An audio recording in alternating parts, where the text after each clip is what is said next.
little ones. Would you like to hear a story? I've got one for you. Of dungeons and douchebags. Long ago, the land of Irion was governed by many majestic empires. The humans of the plains, the elves of the forest, the Oreads of the mountains, the Merrow of the oceans, and the kobolds and Okiti taking what was left. But, as is so common amongst all with darkness in their hearts, those who had power would not be satisfied until they had more. War broke out, alliances being made and broken in a second, as the once civilized races slew each other in droves in vain attempts to get one more seat of power.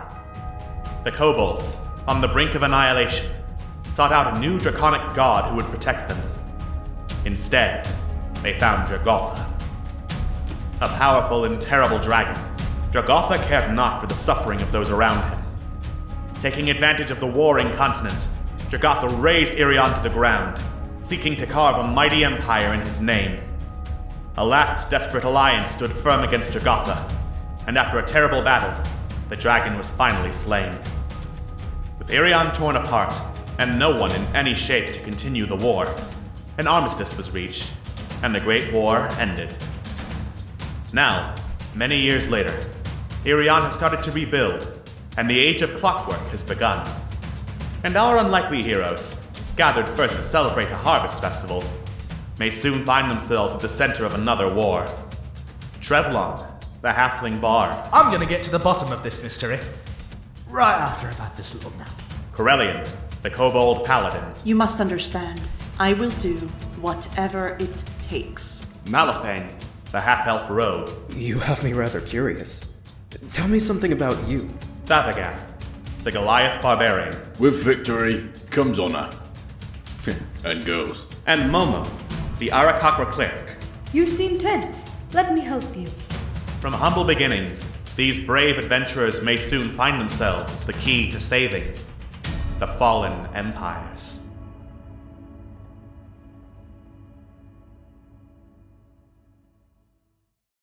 Last time on Dungeons and Douchebags, Fallen Empires.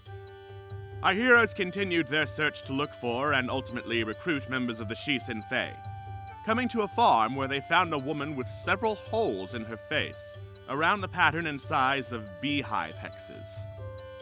Unimpressed by their claim of being valiant heroes, she assigned them an hour of farm work, which would have been simple had the animals not been enchanted and generally angry. Momo, in particular, was almost killed by a swarm of angry magical bees. After surviving work on the farm, they went back into the woods and waited in the darkness for hours to try and find another of the Shisen Fae, a banshee, who happened to be male because that's just how banshees work in Irion. They don't have to be female. They found no banshee, but they were found by an elf named Ravanala, leader of the Shisen Fae, who informed them that perhaps waiting out in the middle of the woods where wild, angry animals who want to eat you is not the best idea, and told them to get some rest and to find the Shisen Fae tomorrow evening. After getting some sleep and waking up in the midday because they had stayed out really late, they milled about in the marketplace, denying an offer from Jack-o'-lantern to buy Storm's Herald, the legendary artifact belonging to Lord Stormkirk, and went back to the Cheap Dwarf, the store run by Omarin of the Shisen Fae, where he led them into a secret passage after donning some heavy armor equipped with a flamethrower, and to the rest of the Shisen Fae's gathering point. Will they finally make their run on the Sacred Grove? Why do so many people not understand the Metal Gear Solid 3 reference? Can Alex map the dungeon before it is too late and we have to use our imagination instead? Find out on the next episode of Dungeons and Douchebags, Fallen Empires. Hello and welcome to Dungeons and Douchebags Fallen Empires, where last time,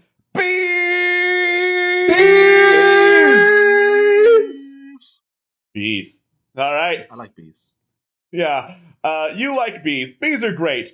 It's when bees show up in any video game that they're the actual worst, though. Joining us today, we have Scott. As a wizard of Pepsi-mancy, I counter the bees with Pepsi-Man! Yay! We have Phil. Is Phil alive? We have So Phil, bad. who's on push to talk and is forgetting how to use it. You're damn right I am. Oh boy. Hey everybody. I made a joke about that, was it? Never mind. Yeah. Your joke was so awful that the mic didn't want to send it because that's the power of push to talk. All right. We have Atlas. We're just out of the pre-show, and I already need more beverage. Yep. It's one of those days. I cast Pepsi. And we have Walrus. Do you think Ted Cruz sleeps ever? No, he doesn't. I'm of the No, opinion. no, I'm pass. of the no opinion. I think you're right. I think that's a fact. You're and not an probably opinion. right. I mean, that's a fact. Being as I am also from Texas, I can confirm, no, he does not sleep. He waits. He's too busy being the Zodiac killer to sleep. Menacingly. All right, so we've been demonetized for politics. Great job, everyone.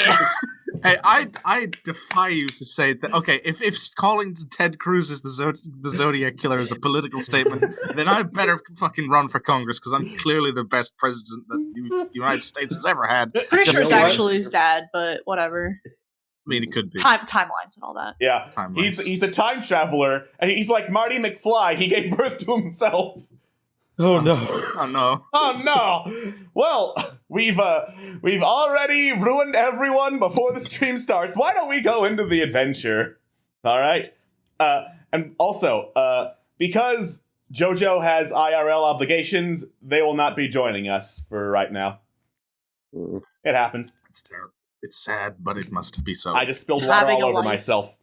I am good at video games. You're a professional. You are the best. Serious professional of it. Does this count as a video game? Yeah. Hey, video game designers, make it happen. We'll be better than Telltale, probably. Oops. Oh no, my Too heart. soon. Ouch. Too Ow, soon. my bones. Oof! Ouch! My public. Ugh. Oof! Ouch! My lawsuit that's been sent against Telltale. Oh no. All right. I mean, yeah. yeah. Yeah. Yeah. So, when last we left off, our heroes had met up with all the various members of the Shi Synthé, the group that is spelled not the way you think and always sends the chat into, wait, what? They're the what? I don't remember that. Don't think I didn't see you before the stream started, chat. Thank you, Atlas, for the proper spelling, which you will not see in the stream proper on YouTube because fuck you. Should have caught it live. Should have caught it live. Oh well. All right. And it is around 5:30 in the afternoon as you've returned to the Cheap Dwarf, the storefront where one of them, Omarin, works as a carpenter, despite living in a city that is, for all intents and purposes, governed by the Dryads. As he got into basically a set of full armor with a flamethrower attached, which I'm going to pull up now because Uprising's art is amazing. Yay, uprising. Yeah, Yep. uprising. Yeah, uprising. Yay, Uprising. And then he led you down towards a secret compartment down below the store into like a relatively small room with tables, a couple of papers scattered around, some weapon and armor racks, and gathered around are the various members of the Shi Synthé. Do we get to see the Banshee? Yeah. Banshee fella. I'm gonna say roll perception to see if you can spot the Banshee. Alrighty. Unsurprisingly, you cannot see a ghost because it is invisible and also a ghost. You have to throw a sheet onto it to make it happen. That's why you ghost carry flour science. around. Mhm. Just toss flour at it. Persuasion. I'd love to persuade the ghost to come You out. persuade the ghost. Are there any ghosts in here? All right. I'm speaking to a ghost right now. I'm speaking to a ghost. You try to persuade everyone that you're speaking to a ghost. Luckily, there is a ghost, so you're not lying. But yes, you look around. It's a little hard to spot because he is translucent, but you take a look around, and there's kind of the flickering image of an elf in full battle armor, just kind of like sitting near the corner of the room, not really looking at anyone. But yeah, you see that there is a ghosty goo there. Spooky. Spooky ghost. Totally. All right. Really spooky. Yeah. Also there is Solana, who hired you on to get to the city of Ashenalora in the first place. She is currently at the table in deep conversation with Ravanala, leader of the Shi-Synthé. And I am going to pull up Ravanala's picture too, because fuck everything, baby. Uprising's art is good. Yes. Yay, correct. she pretty. Yeah, Yeah, she good. yeah. Yeah, she is. The leather armor one who could probably bench you. Please. I mean, what? What? I mean, what? I only just, it's only just now that I noticed the claws on her feet. Oh yeah. Shoes.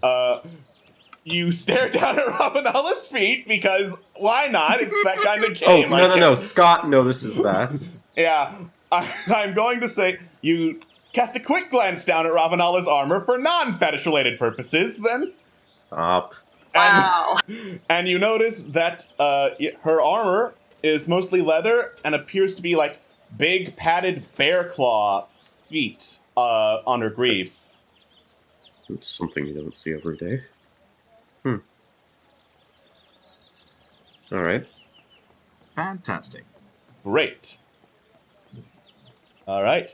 So, Omarin just kind of knocks on the side and is like, Dumber and their group are here. And goes off to go get something to drink because they've got a couple of stashes of ale in the corner. Like, pour himself a mug of ale and start just chugging that. So is it worth asking who's dumb and who's dumber? I was just thinking the same thing. I'm very concerned about the answers to that myself. Krellin just slowly turns to look at Thabagath. I was. I wasn't gonna say anything, but yeah, I was gonna say. Say anything? I didn't say anything. Hmm. What Yeah. are you talking about? Meanwhile, we've discovered that, hey, Phil, you're on push to talk. You gotta push to talk. I'm sorry. Yeah. It keeps happening. I've even forgotten what I was going to say now. What was the prompt? Yeah. Everyone's So looking who's dumb and who's dumber? And we're looking at you. We're all looking at you. In that case, Thavagath looks behind him to see who you're all looking at. Touche, my friend. Oh, yeah, I'm gonna go for mean. Momo's behind you, Thabagath. Oh. Wait, but Momo's wearing the circlet that makes him smart. And have an intelligence of 19. Alex, I'll kill you. Momo also looks behind him. Eat a dick. Not in this session. Yeah, the mermaid session was a couple ones ago. Oh god. Anyway, the rest of the Shi-Synthé turn to you. Ravanala waves. Welcome, please. Have a seat. Can I get you anything to drink? Any Mm, what I'm do going- you have? I'm going to be honest. Mostly it's ale. I mean, we're not picky. I mean, we're not like we don't like go into the places and just go, I'll have your finest wine, or I'll kill you. We're not like that. We're sophisticated types who like a good glass. No, I'm not gonna say glass because that makes me sound. Never mind. Pretentious. Sure, give- ale sounds lovely, thank you. All I right. think What he said. I'm good. Thank you. Krellin just sort of holds their head, just I'm thirsty. Give ale. All right. Ravanala turns and says, Omarin, if you would be so kind. Omarin just finished pouring a mug for himself and just starts grumbling and making some more. So, if I may ask, how long have you guys been a thing? Because have we asked that question before? I believe you have. It's Well, been refresh my memory because I'm a dunce. it's been quite a few decades, which is a long time to most people who aren't elves. For the rest of us, that's barely any time at all. For all of us here in the room being all one unit, she turns, looks around, sees Umarayak, the the elf woman who was at the farm, who made you deal with the bees and has several holes in her face. Uma is our newest member, and she came in around 55 years ago, I think. So, half a century. Gosh. Jeez. This seems so. Shit. You guys have been around for a while then, and presumably you guys are very good at what you do, which is, mercenary shit. I'm not. I've got to be honest. I'm not exactly the sharpest sword in the barracks, so I don't really know. Right, Omarin. Thank you, sir. I appreciate your fine words. That's who you were referring to. So, how good are you guys at what you do, if I may ask? Well, little one, I'm not sure how much you know about elven military units, but basically, it's two different types. One is the rank-and-file militia. Those are usually regulated to the defense of towns and cities. And then there are the specialized units, like us, the Shis and Thay. They are made up of people who are very specialized at what they do, and unparalleled in that particular skill. For instance, Umarayak is a druid of the Swarm. She turns, looks over at Neonoran, the older elf who talked about Momo's master, who is busy taking a nap on a chair. Neonoran is the finest sniper in this and any other realm. Omarin, she turns and sees Omarin's got a flamethrower. Omarin just kind of flips her off and, well, not even looking. Yeah. And so on and so forth. That reminds me, I've been meaning to ask, but elves usually go into a trance. Why is he sleeping? She looks over at Neonoran. Neonoran has been enchanted. It's a sort of a personal matter. We don't like to talk about it around the children. And you hear Solana mutter, "I am not a child." Is it because it's especially grim, or because it's especially long of a tale? Well, you see, and Ravanala just kind of mutters non-answers. Umarayak looks around from behind, holds up one hand in like a little O formation, holds up two fingers, and just slides the fingers through the O. Well, this was good. That was exactly the sort of thing you wanted to know. I'm very happy about that. Yes. You don't sound happy. That actually reminds me real quick. Everybody seems to have a very specific thing, like flamethrowers and being a ghost and being bees. I must be honest, your specialty doesn't exactly appear apparent on first glance. Ravanala, what do you do? She kind of gives a chuckle. Well, most humans or other races would classify the exact type of martial arts I practice as the skills of a barbarian. I prefer to think of it as battle focus. It's rather hard to explain, like I sort of fall into a trance mid-battle where everything seems that much clearer. Do I know anything about this? You would know something about this. You're standing next to a barbarian. His name is Thavagath, and he's probably dumb and or dumber. Oh. And he also gets real angry sometimes and is very good at kicking an ass or two. Mm-hmm. Hello. Hello. Hello. Yeah. Right. Sounds like you are good at murdering things, which is hopefully not what we will be need to doing a lot of, but we shall see. Yeah, speaking of which, what's the plan for this fine day? Right. She looks upward. Sarata, if you would. And then, from the ceiling, Sarata just kind of drops down, attached by wooden spidery legs. Sarata, by the way, is Freaky Dryad Lady who gave everyone a fear boner. Let's also show her artwork.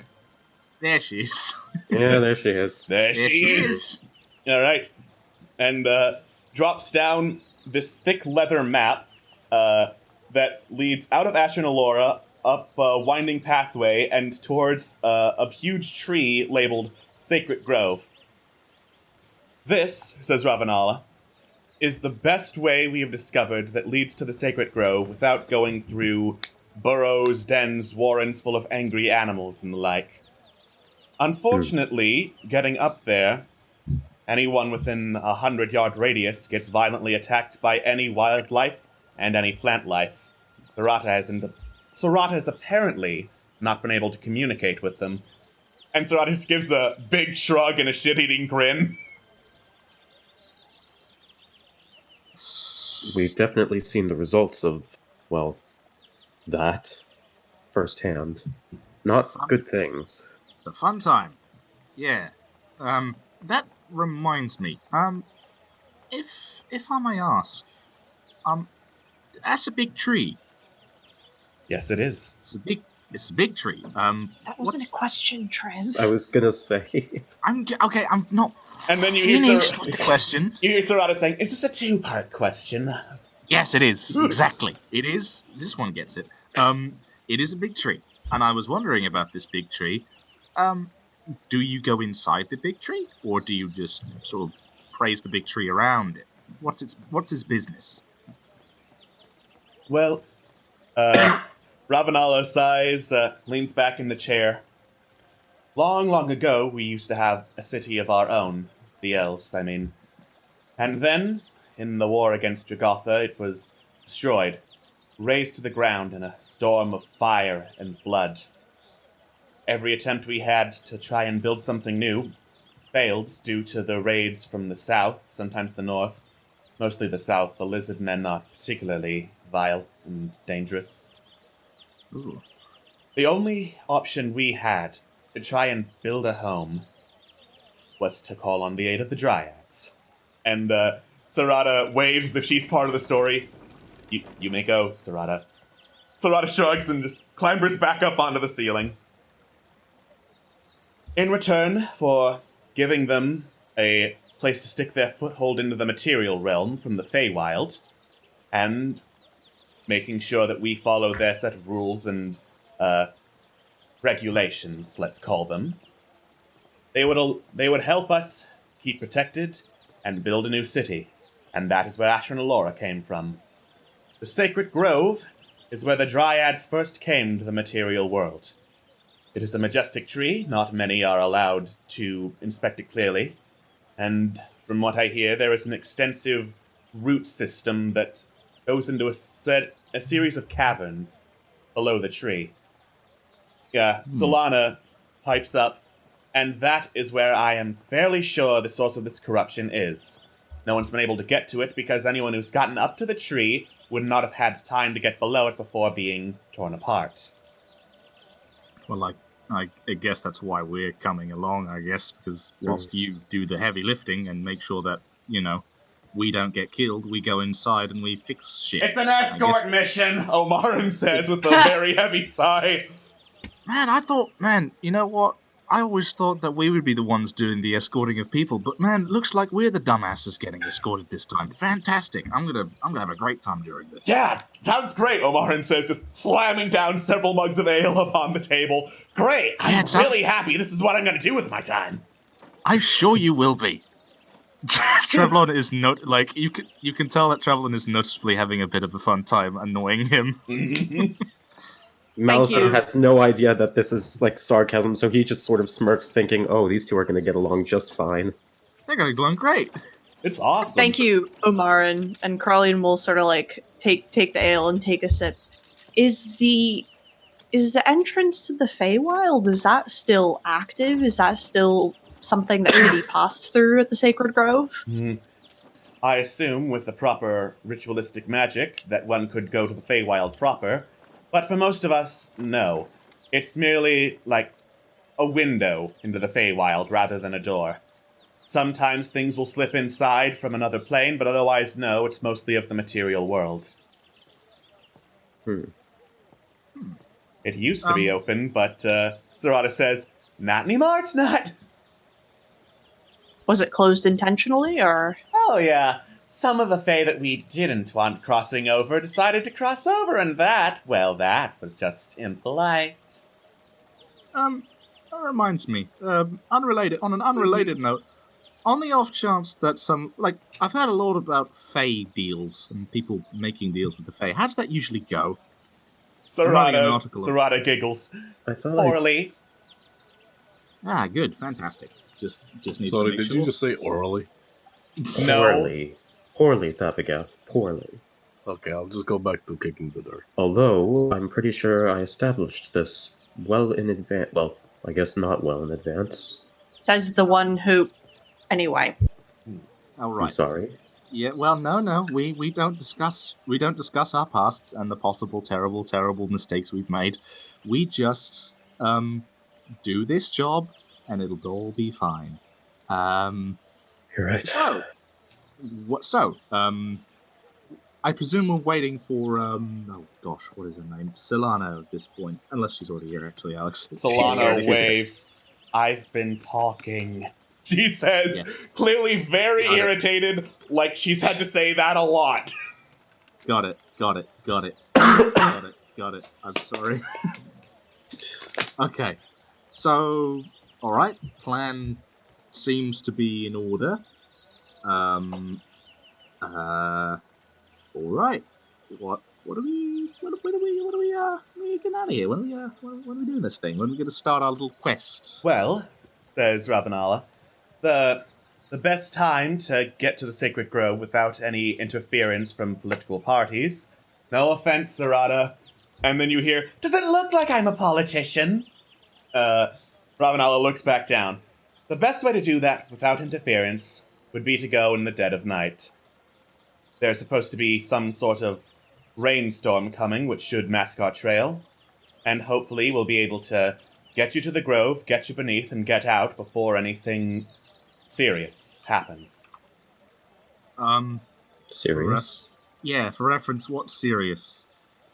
There are some dryads who do not like me for whatever reason, and they would be more than keen to stick their noses into our business, interfere with plans that will actually do good for the city. And I'd rather not deal with them when we could be saving the world. What did you do to piss off dryads? Ravenala shrugs. I just happen to believe that this world would be better off if we were not defined by countries or splits or what have you. The dryads disagree. Okay. Fun and political, it sounds. Very. Seems to be a running theme here. Alright. Elfane just jots down in his notebook to beware of the dryads. Or beware of dryads. Aware of dryads in general. Yeah. Which, I mean, was kind of a given after the encounter with Serrata, but... As you're writing down, beware of dryads, Serrata just climbs down and is dangling behind you. Just staring and hello? waiting. Hello? There are always exceptions. Alright. Serrata climbs back up onto the ceiling and just stays there staring, unblinking. She scares... Oh yeah, whispers to the party. She scares me. I'm pretty sure that's intentional, Malifane. Carlian does not whisper back. Get dunked. Get dunked. So, what prep work are we doing in the meantime?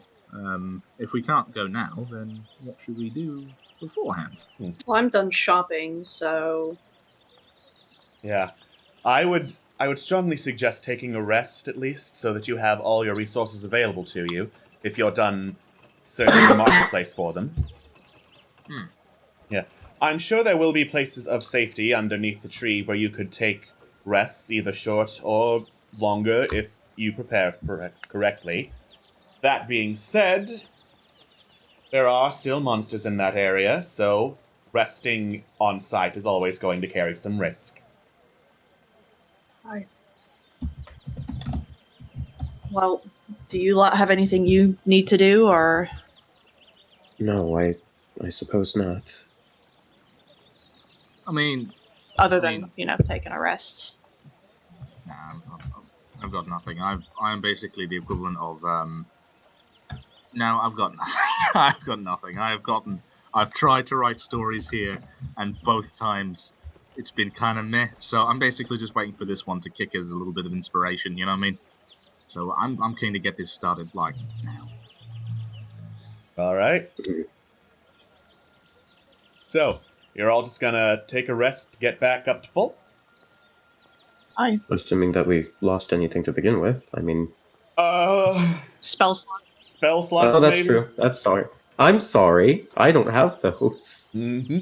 Because you're a rogue. That's a you problem. Bum, bum, bum, ba, da, da, da, da, da, da, da, da. All right. So you take a short rest, engage in some conversation, none that's really important, so that we can get on to the run on the tree. Unless you object to having no important conversation. I mean, you can keep talking to these people if you want.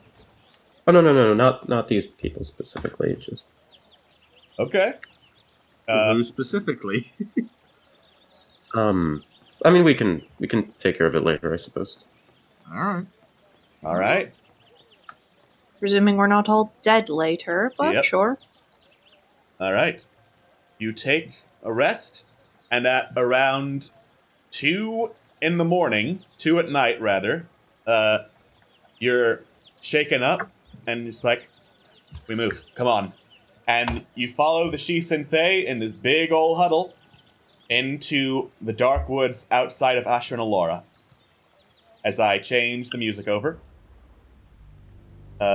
It's raining pretty heavily. There's like a bank of fog along the ground, and it's very dark, obviously, because like cloud cover in the middle of the woods, way at night.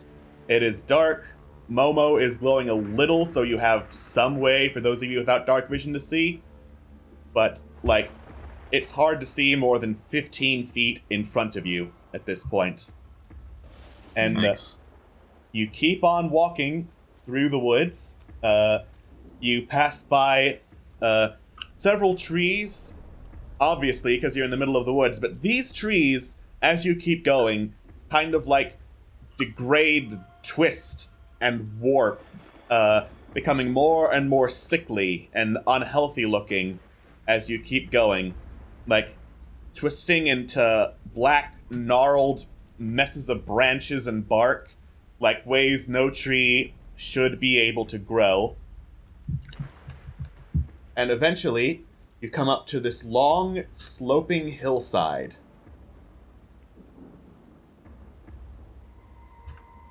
As notice encounter. Yep. All right. It twists and turns around because there's like sheer rock. Not cliffside because it's not hundreds of feet in the air, but enough so that with the rain, it's probably not going to be able to be climbed. And overhead, really thick, twisting branches are just kind of like weaving all around in patterns that are not natural. Mariah in particular is looking around like, we're in shit now. And all around you, there are piles of bits of plant life, basically. Like, several thick piles of vines, a couple of narrow, pointy bits of twig, just kind of standing up in jagged formation, vaguely looking like a bent-over humanoid. Several bits of plant life, all sitting around, looking quite dead. I'm gonna presume that this isn't natural. Sarada looks around, it's like, these were not here the last time. And what was it like last time? Last time it was a whole lot clearer up the path than this. Sarada sticks two spider legs into the cliffside, hoists herself up, looks around. Her eyes just kind of like roll back into her head as if she's looking for something. And she climbs back down, says something in Sylvan to Ravenala, who turns to you and is like, all right. When I say the word, all of you run up the hill as fast as you can. We'll join you later. Sounds simple enough. Sounds horrifying. Is there something watching us right now? We're surrounded. Oh, Oh, fun! That's good. Really. Really keen. Sounds like a great time, mutters Solana. And then you hear Omarin chuckle. You have no idea. I have a pretty good idea, but I'll take your word for it. All right. So, Before we go, can Corellian proc their divine sense to maybe get a better idea of places to avoid? sure. Why don't you? There it is. Yeah, there we go. Divine sense. You scan the area with your divine sense, like looking for any extraplanar or undead sources of really, really bad evil. You don't sense anything with divine sense. That being said, however, there's another part of divine sense you can detect if anything has been hallowed or desecrated or consecrated. You're in a desecrated area. You are in a very, very desecrated area. Like, Corellian's ears sort of like lay back. Yeah, we need to fucking go. Presumably when you guys are ready to help, cover us, so to speak, right? Mm-hmm. Right. Okay. You look around. All the Shisinthe look on edge. Ioloris, the Banshee, who you didn't technically meet, except for Thavagath when he hit the random encounter that met him a couple sessions ago, is floating there, longsword in hand. Ravenala draws out two double-bladed scimitars. Sarada looks like ready to sprint. Omarin's holding a flamethrower. A swarm of bees flies out of the holes in Umariah's face and settles in a cloud around her fist. And Nyanoran knocks up an arrow. And Ravenala yells, "Go!" Running up the hill. We're going. Off we go! Up you go. And you can move 30 feet, because this is technically an encounter. Presumably we can't, directly climb up those cliffs. No. Right, okay. Right, so... Let's see. What is my speed, actually? I need to check that. I have 25 speed. 25, yeah, because you're a short halfling boy. So that would be about... So about up there. All right.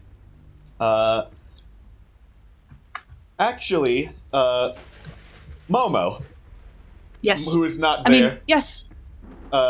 As you move up, what you would expect to be twigs that just snap under your feet, hold fast, and kind of push you off to the side. Then they start twitching and moving into this angry humanoid shape. This needle-covered humanoid staring directly at you, followed by a whole bunch of other piles of needles, all animating around you. Woo! Yeah. Oh, fun. All right. I'm going to ask everyone to roll initiative. Man, I didn't realize that this would be how I die. Surrounded by wood. Never say never. You got so much wood, it's going to try and kill you. Hooray! This is the way I do Oh, it. shit. Oh, fantastic. We just tripped. That's basically what just happened You here. tripped on the twigs. We got really spooked. I'll roll for Dav. Okay. Wait, where is he? Oh god. He's feeling like shit. Like- He's feeling like himself. shit, so he just left. So I Oh. should be 10. Sorry about that. Let's All right. Bav. Wait, but he's still here. He was on push to talk, so I'm assuming he just like left it on mute because he's not going to be talking anyway. Yeah, he said he had to pop away for a bit. All Oh, right. so he'll be back. Okay. Supposedly. Okay. All right. So, this is the first of the encounters of Fallen Empires that has a lot of NPCs in it. NPCs act on the count of 20, and they also, if they count as your allies, you can use a bonus action to tell them what to do if they're not already doing it. You can only do it once per round, so Trevlon can't say Omar and set them on fire, and then Corellian can't say Omar and set them on fire because Omarin's already acted.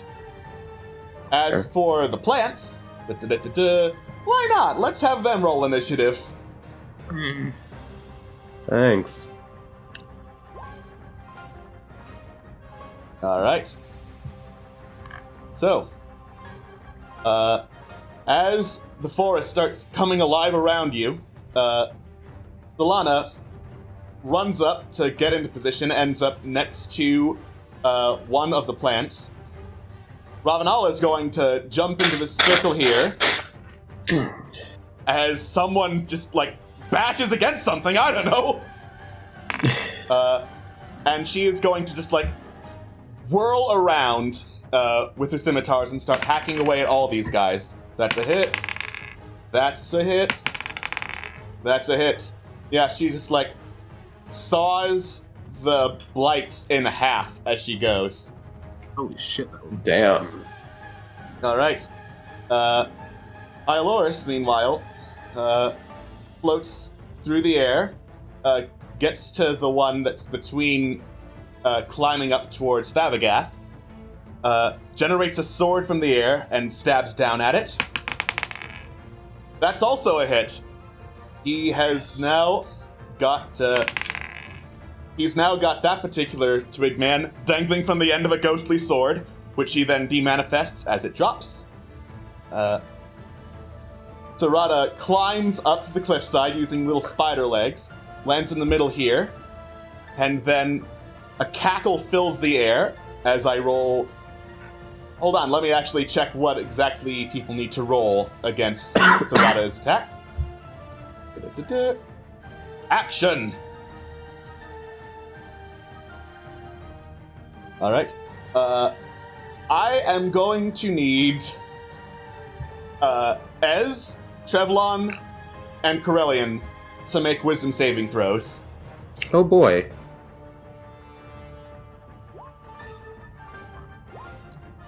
You all failed. Alright. Sarada's cackling fills the air as the plant life all around you seems to twist into this unnatural, dark, shady realm, kind of like the one you were in when you first met her, into this strange, like, window into an extra-dimensional plane of spookiness and woods. The plants all fall prone. Unfortunately, so do S, Corellian, and Trevlon. Oh, okay. Yep. A little bit of warning next time would be appreciated. Thank you, dearie. Where's the fun in that? Alright. Well, can't argue with you there. So, Iolora seems to spot something farther towards the east, and is aiming his longbow there, readying an action. More bees fly out of Umarayak as she kind of flies up into the air and sends a swarm of insects at the blight that's fallen down next to Momo and Malifane. Yeah, that's a hit. They carry him off into the air and drop him down here. Whee! And now here comes Flamethrower Man! Yeah! Alright. So, all of these guys are failing their saving throws as he flicks a switch on the side of his flamethrower, and this stream of burning, glowing liquid just flows out and roasts these blights alive. Meanwhile, he just runs into this particular blight and basically stomps on it, pinning it to the ground. Nice. All right. It is now Thavagas's turn. Shall I act for Thav? Yes, because Phil is probably dead and forgot to come back. Hooray. Oh, shit. Right, so Thav's back here. Let me just check how far Thav can move real quick. Alright. I think it's 30 for Thav. It is 30. Is this one prone or is this one prone currently? He is prone. Right, okay, then that's clearly not the biggest threat. So, Thav, this big guy over here, this guy looks intimidating and big, right? Yeah, that's the biggest of these wood creatures that you can see. He is made up of this huge tangle of vines. Right. Thav spots him and goes, yes. And just immediately starts Yes. bounding towards him. Yes. Yes. Put X in there. And I'm going to... Oh, Jesus. He has so many weapons, what the fuck? I'm going to use the Great Axe and try and kick its teeth in. All right. Again, with an axe. With an That axe. seems like a wise thing to do. That's a hit. Roll for It damage. is a hit. Fantastic. All right. Oof. Thav runs up, winds up, and just, buries his axe in the side of the creature, which is kind of shifts over in shock for a second before leaning back over and staring directly at Thavagas. Oh wait, shit! I thought you'd die. Shit. All right, Trevlon, it's your turn. Right, Trevlon is prone currently. Yes. So he is going to try and get back up with a movement roll. You don't need to make a movement roll. You get back up. It's just half your speed. Okay, right. So that would be 12.5. So I'll just do 12. All right. So that would just be 10. I guess. You know what? Yeah. Would I be able to move here, Alex, or would I need to go around? You would need to go around or try to make an athletics check to climb. Right. Then, if that's the case, Trevlon will go here and just stab this guy while he's down. All right. Stab the man. Stab him with your sword. Stab man. Yep. Yes. Stab man. Yes. That's a hit. Roll for damage. Fabulous. That's a 1 You plus a 1. just kind of poke the blight with your rapier. It twitches and writhes, but it looks mostly undamaged. Omarin looks at you and's like, I got this one, little man. Okay, I will. Yep, fair enough. All right. Trevlon sort of just pulls the sword out and looks away slightly embarrassed. Ez, rather, it's your turn. Alright. So, I'm going to just use my movement speed to get up onto my feet. As you do, And, this particular wood creature gets an opportunity attack. well, Stand shit. up, and this small creature leaps for your back. That is a hit. It rakes claws against your back. And you feel a splinter in there, but you don't really feel all that much. You only take 2 damage. Alright.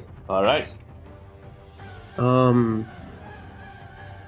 So I'm going to look at this creature, say to him, "Oh, is that a challenge you want?" And stab him with my rapier. All right.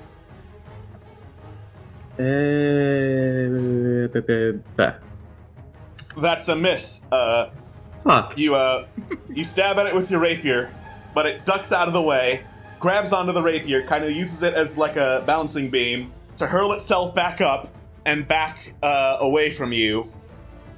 So it's right about here, cackling. Do I still have a bonus attack, or...? I mean, You a still bonus have- action? You still Wait. have a bonus action. I feel like that was supposed to do something. And I'm going to use Master of Tactics to, when it becomes Corellian's turn, give them advantage. So, you holding up over there? You just hear kind of an irritated hiss from the ground. All right. Yeah, they're fine. They're fine. It's the plant's turn. The guys who fell down are going to get back up. I said get back up, not... You know what? Fine, be at an angle. I don't care. Thanks, spooky plants. Way to ruin the moment by just being at an angle. Yeah. And these guys are going to charge at what they think is the biggest threat, but since Thavagath is being blocked by Sarada, they're just going to attack her instead. That is a fall off the table. That is also a fall off the table. That's a miss. That's, I think that's a miss. Yeah, that's a miss. And they all miss. They try to rake needly, twiggy claws against Sarada, but her thick bark skin just kind of holds up, tanks the damage, as she looks down, smirks. Hello, little men. The one that is not blocked off by Sarada is, however, going to go for Thavagath. Oh, fuck. That's a miss.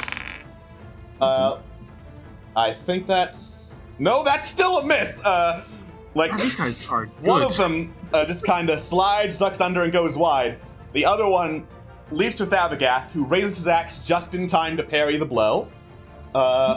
Big Vine Guy is going to look at all of this, raise his arms, and then just kind of like slam them into the ground as they extend, and twisting vines go down his arms and around, all around him in this area, basically.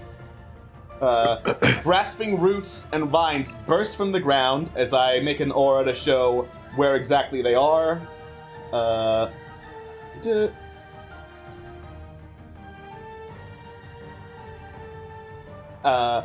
And then I am going to need basically everyone to make a strength saving throw.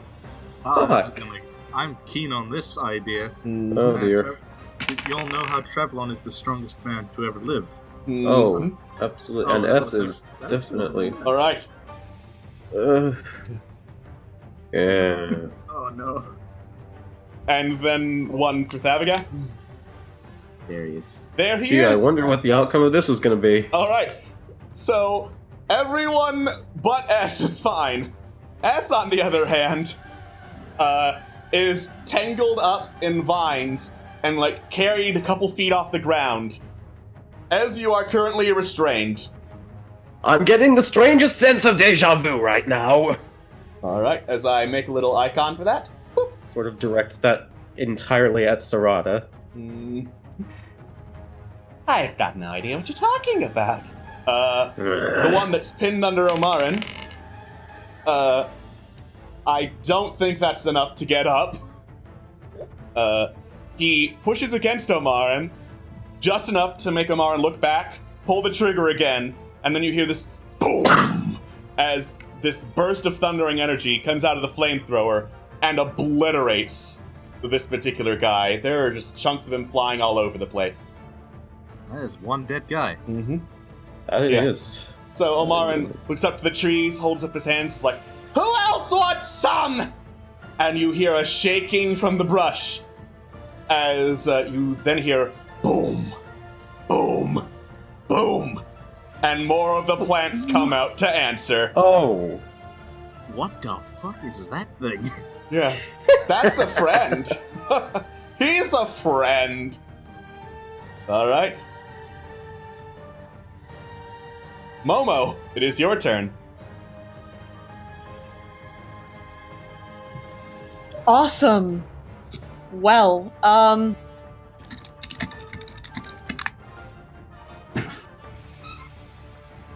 that changes Momo's plans a little bit. A little bit. Just A little just bit. just Just a a little bit. Yeah.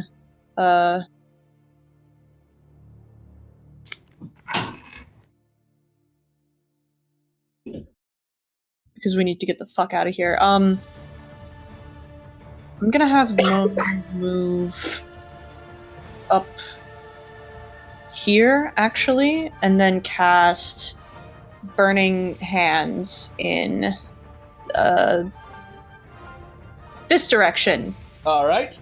In a cone, so hopefully it would get these 4 friendly folks here. Is the idea. It would. It would also get some of your allies. Would it? Okay. I'm not sure like what angle the cones work in, so sorry about that. Shit. I think it's basically like.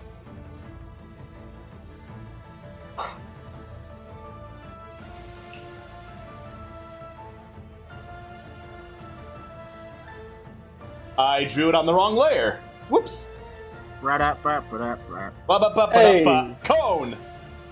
Okay. You might hit your Flynn. Yeah, I don't think we want to hit Serato with that. So instead, Momo is going to cast. Oh, shit. Momo's going to stay back. Actually, then, or if that's all right. Yeah. Okay. So in that case, Momo is going to stay back here and is going to cast Flaming Sphere and conjure it.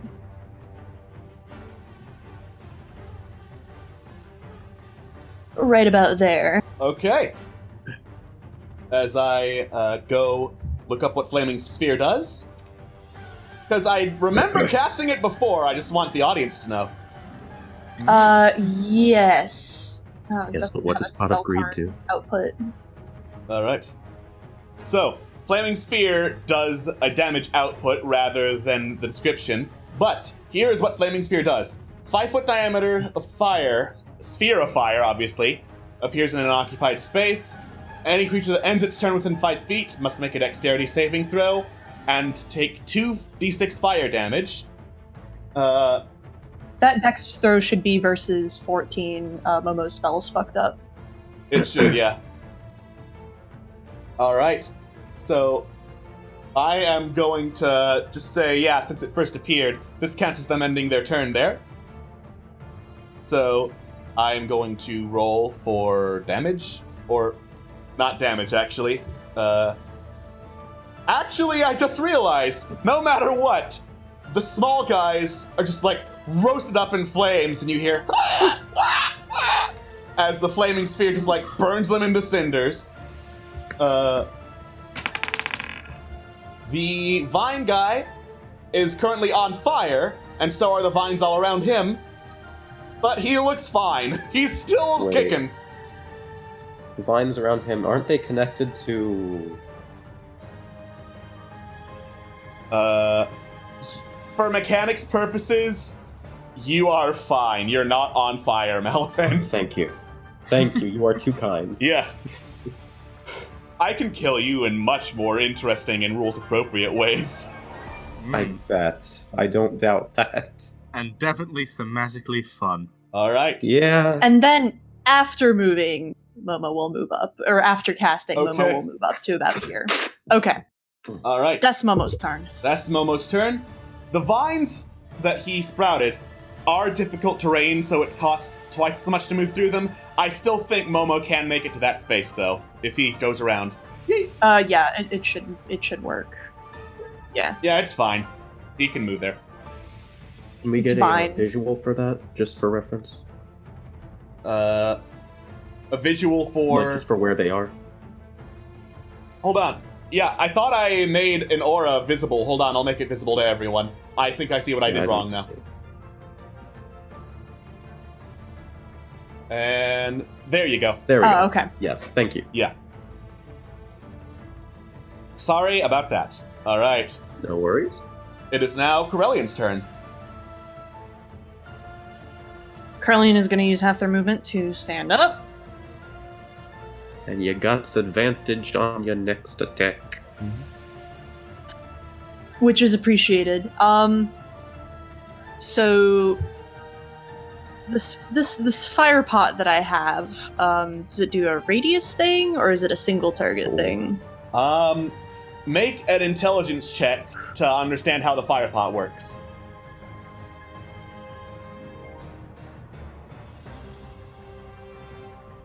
No fucking clue. You're not Awesome. particularly sure what makes this different from Alchemist's fire.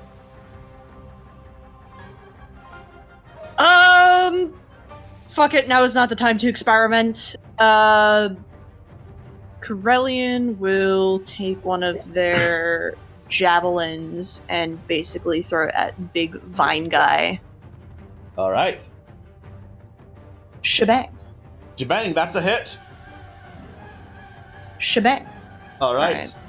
You toss your javelin directly at Vine Guy's head as it just rips through, knocks into several of the vines attaching it, and rips it off.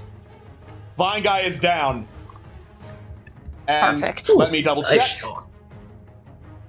Yeah, I'm gonna say that the vines holding up you as kind of wither away as the vine blight dies. I think I actually owe you for that one. We'll talk about it later. Alright. Can do. It is now the NPC's turn. Ravanala sees the big one come up and it turns to Omarin, and before she can say anything, Omarin looks and says, this is going to be fun! And charges directly at it, shooting his big ol' flamethrower. He rolled a natural 20! Jesus, So he just leaps onto this thing, knocks it to the ground, and is just shooting a stream of fire down its throat. It's still alive, but he is roasting the hell out of it. Yeah. Solana runs up to join the rest of you, staying away from the flaming sphere because she recognizes how that thing works. As I pull up her sheet, because she can also help. Yay! Yay!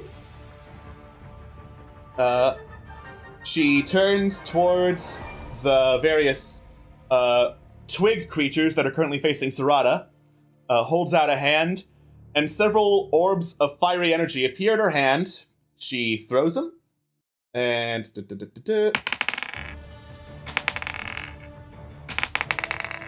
there we go. It doesn't really matter what I roll, they have fire vulnerability. So, she hits the bottom two. The top one recognizes what is happening and ducks under the scorching ray, but the others burst into flames, screaming. Sarada just turns, gives her a look, and one of her spider legs lashes out at the other guy. That is a hit, as I roll for damage for her. Wait, I don't need to. Sarada deals enough damage on a hit to take him out in one. She impales this other twig blight on the leg and just lets it slide down and cover that leg in this thick black juice. Umarayak flies up a little more and is sending more swarms of bees to the blights up above.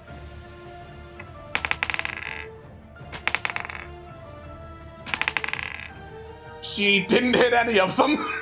Oh no. Oh no. Yeah, the vine creatures appear unperturbed by bees. Alright. Meanwhile, Iloris' ready to action was to shoot 4 arrows, one of which has this alchemical concoction, at the big vine-covered guy. One of them was a natural 20. There were 2 other hits, but basically this thing is now plugged full of arrows, and this blue fog-like substance is now covering it. It looks pretty bad off. Omarin looks back and is like, "Get your own! This one's mine!" Keeps on firing down. Minoran backs up a little. Iloris looks at, there are still some blights that are approaching from behind, stays there, floats into the air, and then you hear this unearthly scream. All right. The prone blight is still prone. However, the twig blight next to the big one is still up. The other two down below just immediately drop dead upon hearing Iloris' scream. Yeah. And Ravanala is going to run up here, hack away at the vine guys.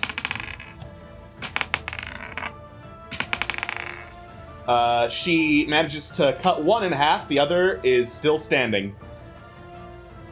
Alright.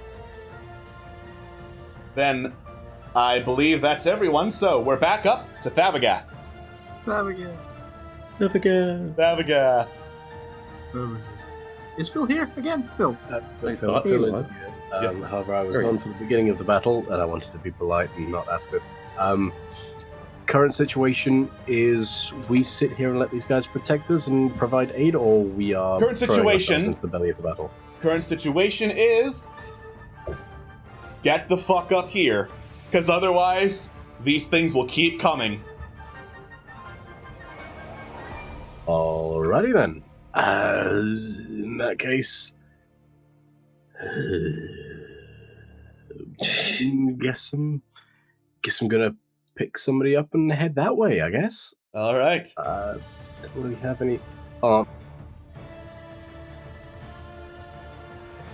You cannot climb up the cliff edges.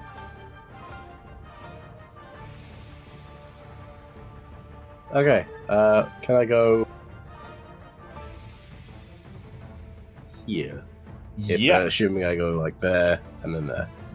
That is valid. Yay. Okay, so I'll run over there, and while I'm there, because I'm close to this boy, within 5 feet when I get there, I can attack him, and I will do so with. Hold on, I'll move my guy first. Oh, that's difficult doing this with spacebar held down. Alright, so I'm there now. Yay. And I'm gonna swing at him with my Great Axe. That's a miss. You run up there as fast as you can, turn the corner, and use the momentum to try and swing at the vine-covered creature. It goes wide as he slowly turns to face you. Shit. I can't really do anything else, can I? Call that a bad name? I could call it a bad name. You could. I thought that was a bard feature. Why? Yeah, it's anybody's featured, but Bards do it well. I'm going to preemptively just say that if I get attacked before anything else happens and before this guy dies, I'm going to use Stone Endurance. So, okay. Yeah, I guess that's my turn done. All right, Trevelyan, it's your turn. Before I move, Trevelyan is going to look pretty hard at this thing because it looks really weird, and he's wondering if there's something especially strange about it. Roll a nature check. Okay, that's gonna be good. Let me think. Can I use anything to like freaking? Nah, I don't think I've got any way to really increase the likelihood of this succeeding, so I'll just do it. Oh, all right. You've heard tales of this creature before, Trevelyan. This is a shambling mound. It is basically a rotting heap of animated vegetation that looms up about 1.5 times as tall as a human, and it just feeds on any organic material it can find. Consumes plants as it moves, devouring animals that can't escape. It's basically a walking heap of eating people. It's a walking weed that eats things. It's not fun. It's not a friend. It's basically Katamari Damacy, except horrifying. I'm gonna go that direction. All right. Go away from it. Yeah, you run the hell in that direction. And as you do so, Trevelyan, actually, you find your foot caught in a pile of vines. Fantastic.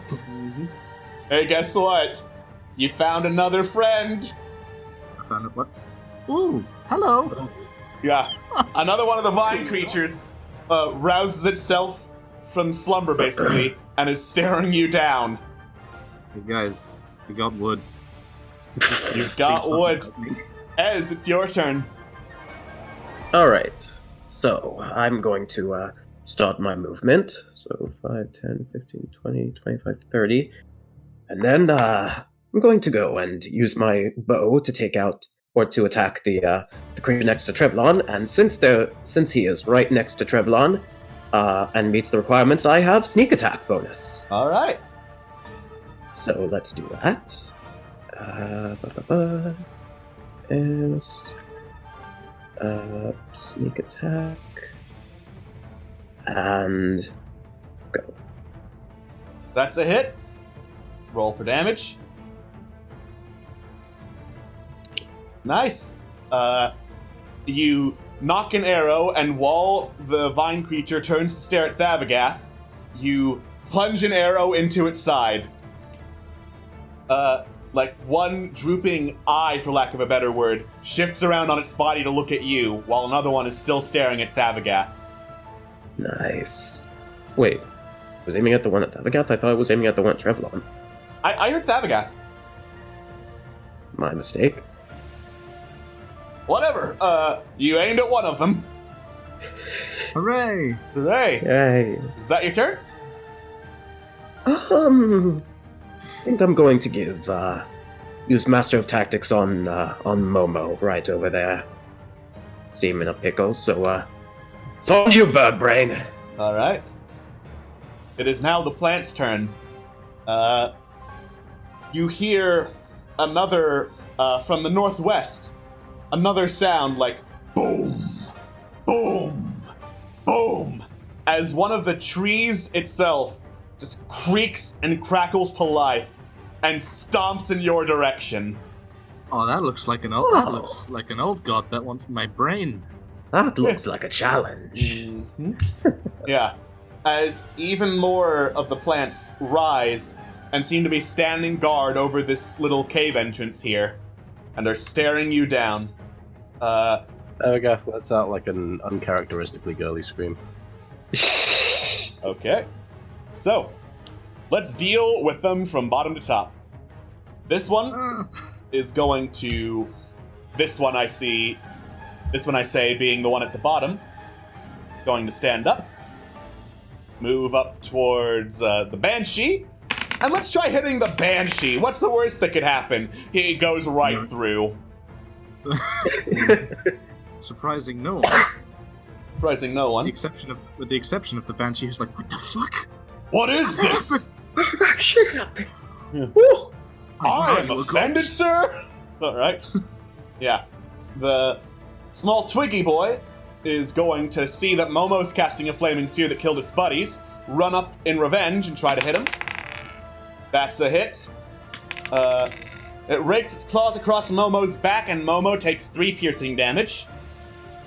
What do I roll for concentration again? Sorry. Constitution saving throw.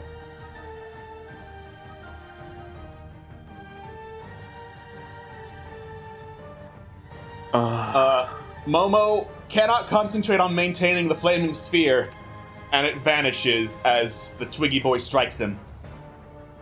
All right. The shambling mound is going to make a multi-attack against Omarin and Solana. That is a hit on Omarin. It tries to hit Solana, but she just turns and, like, kind of... You get the feeling that if slow motion were a thing, she would be slow motion dodging this giant, viney, rotting fist that's coming her way. Omarin, on the other hand, is hit, and he takes some damage. Yeah, he takes a big ol' punch, but you get the feeling he's taken worse. Nice. Alright. Viney Boy is also going to try to hit Solana. That is a failure. Yeah, it also misses as she just kind of twirls around, steps back into position. Viney Boy by Trevlon is going to plant its own vines into the ground, making another area of vines. As I make this one actually visible. Woo! And I am going to need Thavagath, Trevlon, and Malifane, or rather Ez, my mistake, to make strength saving throws. Is that from this guy or that guy?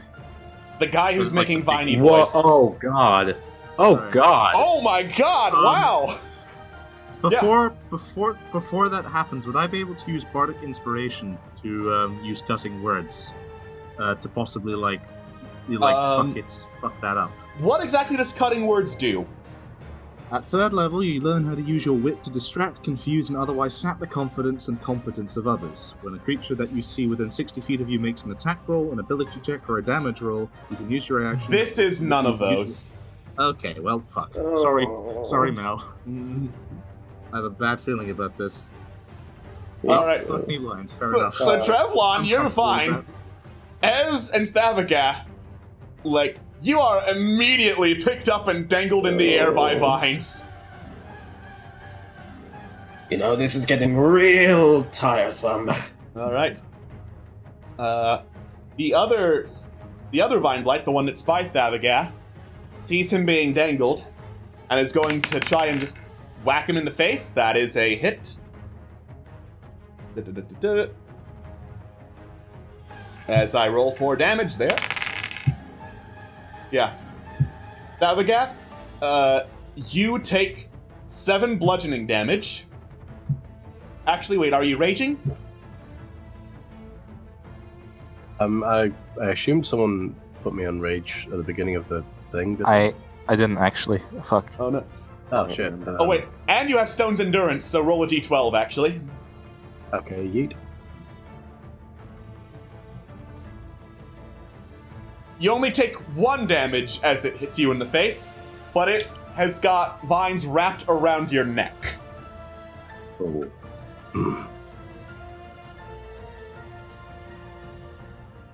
So basically, 2 sets of vines are now holding you, and it sucks. Yeah. It's all a matter of perspective, I guess. The other blights are going to gather over here. That is their turn. Momo? You gave Momo Master of Tactics, right? That would be correct. I'm just double checking something. That gives. So that's basically the help action to any attack I make within 30 feet of Ez, right? Aye. So if I were to cast. So if Momo was to cast Scorching Ray, which can have 3 targets, would Momo get advantage on every spell attack roll? I believe so. As long as those targets are within 30 feet? Okay, awesome, cool. Momo is going to do that. Okay, so Momo is going to cast Scorching Ray on. First off, doing that. Okay. I thought it would be a spell thing, but Momo's gonna go for this one. All right. This one, and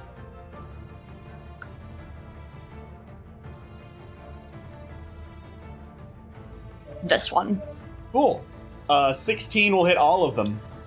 Excellent. I guess none of that needed, so I'll just boop. Boop. All right. The Twiggy boys, the ones who have proven to be very vulnerable to fire. This one, bursts into flame instantly with the... Viney boy, who is currently strangling Thavagath, looks hurt, but is still standing. And Viney boy that's planted, is hit by the fire, shifts backward from the impact, and then quickly shifts back into place. Okay. And that was Momo's action. Oh, shit, he can't really do all that much. He will actually. No, I didn't have to. Momo will. The difficult terrain. It's just the difficult terrain. Like, he can't strangle Momo. It's just within the area. Can he? He can't strangle Momo. Strangling Momo is his melee attack. The difficult terrain's a different thing. I guess Momo will will move slightly forward. Here we go. Yep. Just 10 feet, but anything is fine. So Momo will do that. Yeah. All right. You move a little bit forward, Momo. And then Corellian, it's your turn. Excellent.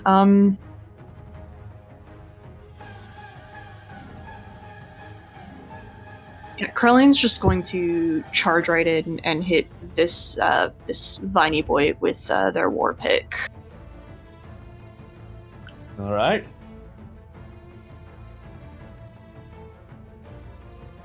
$15. 15 hits. All right. You plunge your war pick into the side of the Viney boy, who is still standing, and you hear this deep gurgling noise, like from it as you stab it. It is- Okay. Sorry, go ahead. Yeah, I'll leave it. That's it. Okay. All right. It is now the NPC's turn. Omarin is going to keep on shooting fire at the big ol' shambling mound. That's a hit. As I roll a whole lot of damage dice, because Omarin hits like a tank. That's a lot of damage. Yeah. The shambling mound shudders and writhes and screams, and it's looking really bad off. And Omarin is just standing on it while it's on fire, completely unbothered by any of this. Ravanala sees all the crap that's happening up top.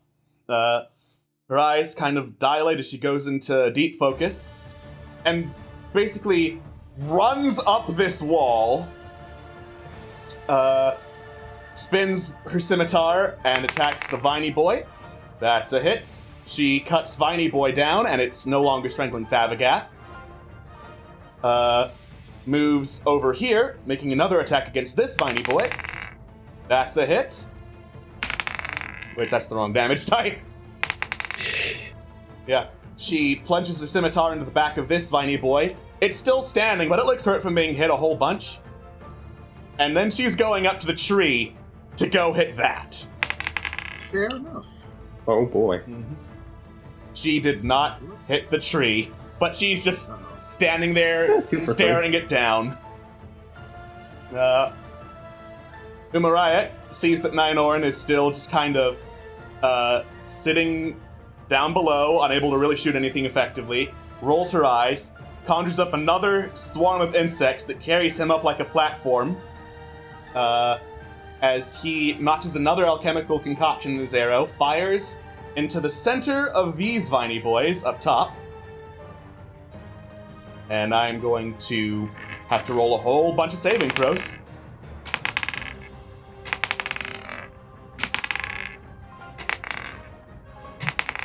Alright, so only one needly boy made the saving throw. The rest are struck, and then you hear a thoom as this wave of thunderous energy sends most of them flying back. Fantastic. Nice. Yeah. Then, Sarada is going to shift her way up here, stare down this vine creature, and is like, "You, I don't like." And she just stares down the vine blight, and her face seems to like kind of rip open into another shifting, oozing, gas-leaking face of necrotic energy that stares down the vine blight as it makes a saving throw. It just looks into Sarada's face and keels over dead from what you assume is fright. Yeah. Yes, please. Yes, please! Thank you. More fear boners! Yay! Meanwhile, Solana is going to run up. Wait, am I still tangled up or? No, you're dropped. Okay. Thavagoth is also dropped since it's super dead. Solana is going to run up here with the rest of the group. and she is going to stay where she is, chant a little spell, and then teleport up here into the safety of that particular hovel. Solana has made it. All right. Umarayak, that is her turn, but she can still fly over here to look over the rest of you. And Ioloris, he's still down there having a good time. He is going to first attack this guy. Yeah, he cuts the head off the blight that he was fighting. And also teleports over to Ravanala's side. So now the two of them are standing there, staring down the giant, creepy tree. That is now all of them. Thank you for the spicy subscription. Hey. Navagath, it is your turn.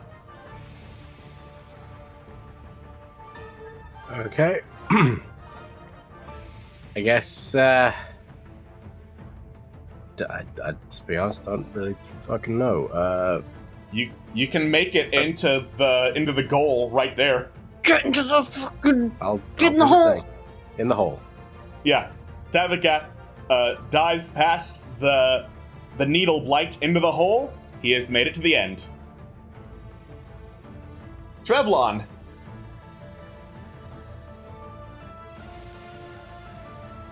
Trevlon. Trev.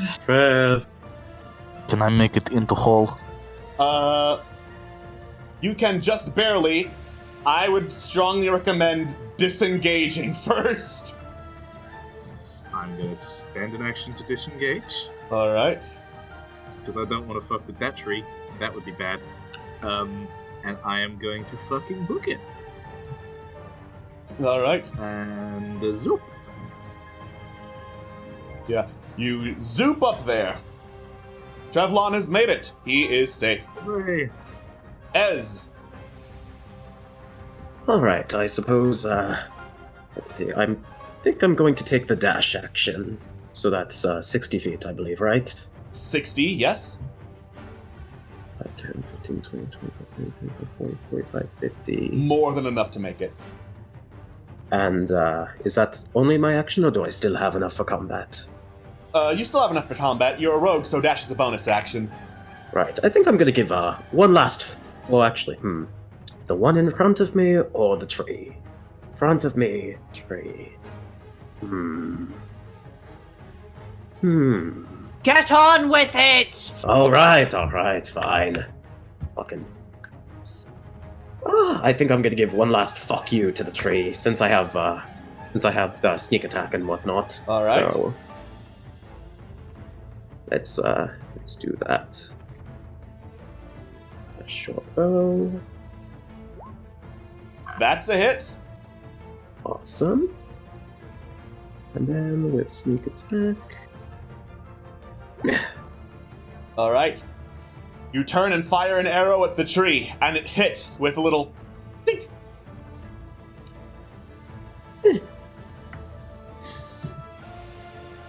I'm satisfied.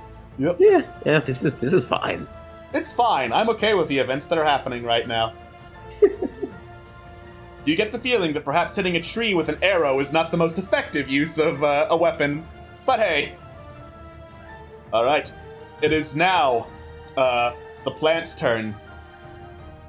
The Vine Boys, who are knocked back, shuffle off here, but they're pretty slow, so that's about as far as they can make it.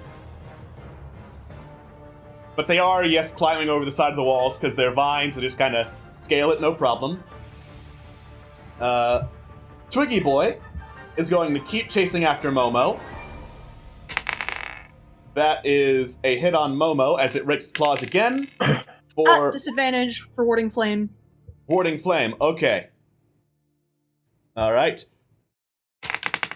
So, just as it tries to slash Momo, Momo turns, raises a holy symbol, says a little prayer, and a burst of light emerges, kind of blinding the creature as it goes and backs off. Momo is fine. The Shambling Mound is just kind of struggling to get a hit in on Omarin, who's still standing there, enjoying himself a whole lot.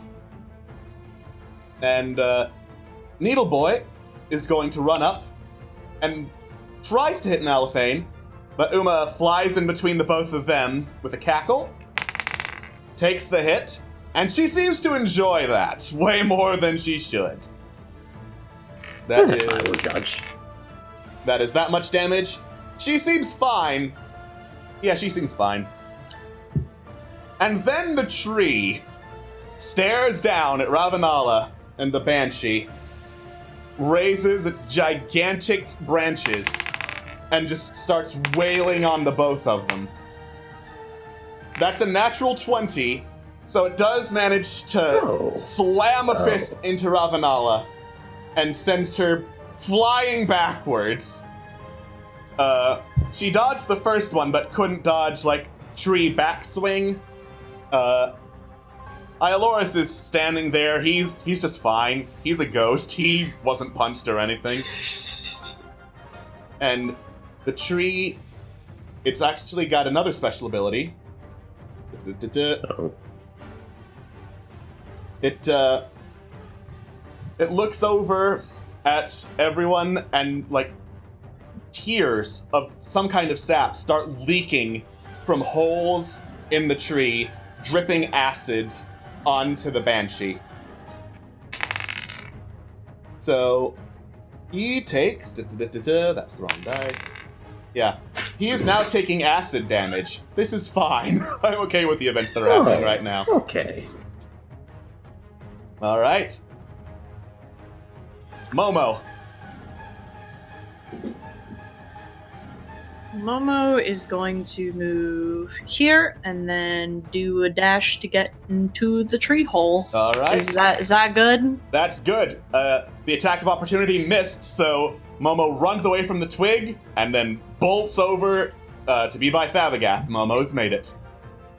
Okay.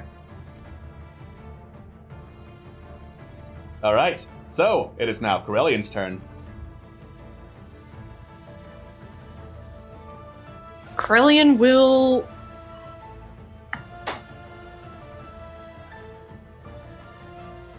That's not far enough, is it? It's just barely. Oh, okay. So Corellian will not dash. They'll move over here. Gonna pause slightly and expend some lay on hands on Ravenala at All right. 10 HP. 10 HP. And then dart back towards tree hole and get in. Yes. She looks over at you, nods in appreciation, and turns back to fighting the tree. All the player characters have made it through, so for all intents and purposes, this encounter has been successful. All right. You hear the sounds of more fighting, more yelling, and eventually they grow quiet. And then the rest of the She-Synthé come to join you, looking a little bit more bruised and bloodied up than before, but otherwise no worse for wear. Ravenala looks at all of you, is like, "You fought well out there. You have my thanks. Now come on. Journey's not over yet." And you continue down the pathway to the top of this hill, where several paths head down, and there's this massive tree surrounded by several standing stones. The rain and the thunder are pouring down heavily around you. And around some of the men here that are in between the standing stones are these arcing, like, concentric circles of this deep, dark red energy. Solana looks around at them and is like, that is a problem. We kind of need those to get below the tree. What do you mean? What are these things? They are what powers the portal that allows transportation to the network below the tree. Without it, we'll be stuck up here. And you hear rustling and groaning from all around you. And as we've discovered, that is not the best place to be.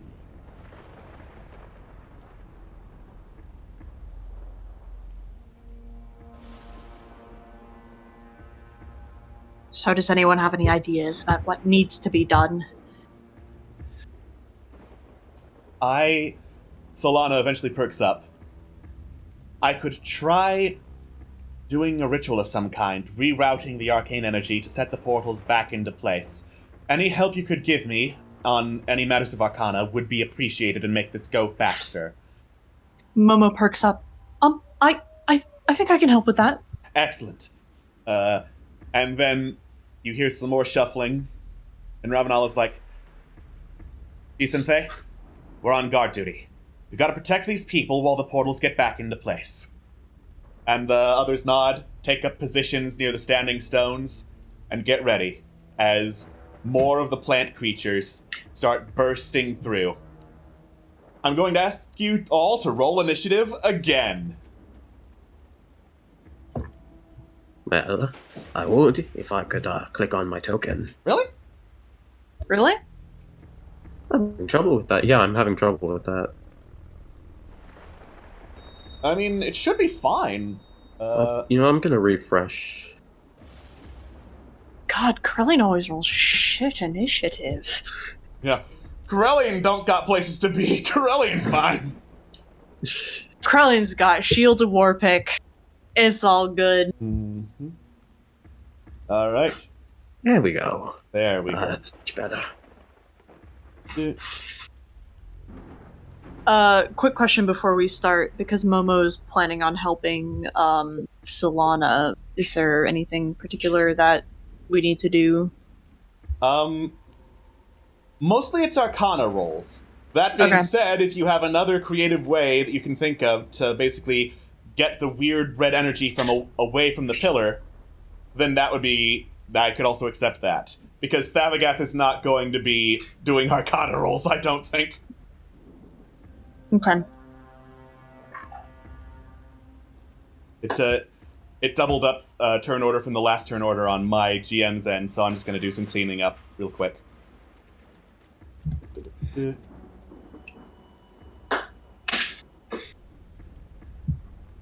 And then Solana has less dexterity, so she goes after Ez. And we're waiting for Trevlon to get back, so I'll just roll for the plants.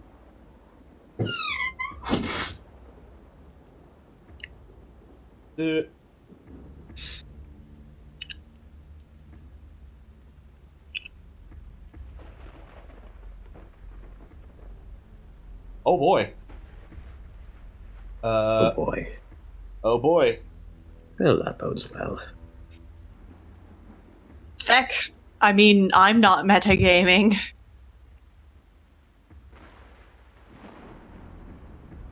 Yeah. So, that was a natural 20 on initiative, so the plants go before anyone.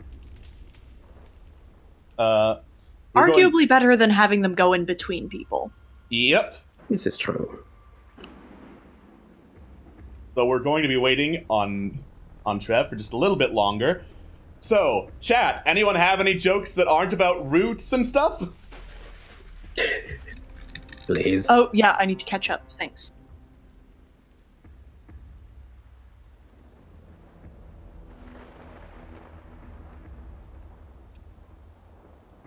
Oh, hey. Well, thank you for the bits. Thank you very much for the bits, everyone.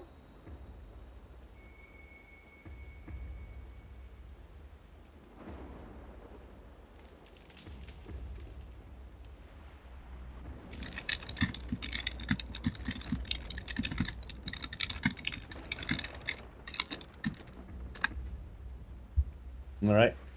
Well, if you ask me, I say we just get all the shitty tree jokes out of the way. Yeah, let's go ahead, get the jokes out of the way, so that we can make getting wood jokes around Sarada instead. Well, you're barking up the wrong tree, but if you want to get some actual combat done, then leave it to me. Whee! You know, Ez, when you mentioned that you owed me something, I'm calling in that favor right now to tell you to fucking stop. Thanks. As you're a pine in my ass. I'm enjoying this far more than I should be. No, I take it back. I'm enjoying this entirely. No, definitely still far more than you should be. Not to be prickly about it, but It's contagious. intentionally so. Forest of y'all, what do you have to say? Ba-da-dup, wee. Any ideas about this Uh, energy shite? ideas. My idea is that it's bad. Sarada says, well, you don't know that for sure. I know that it is some sort of corruption and it's not letting us access the portal, so yes, it is bad, and I do know that for sure. Sarada's like, yeah, well, you don't know that for sure.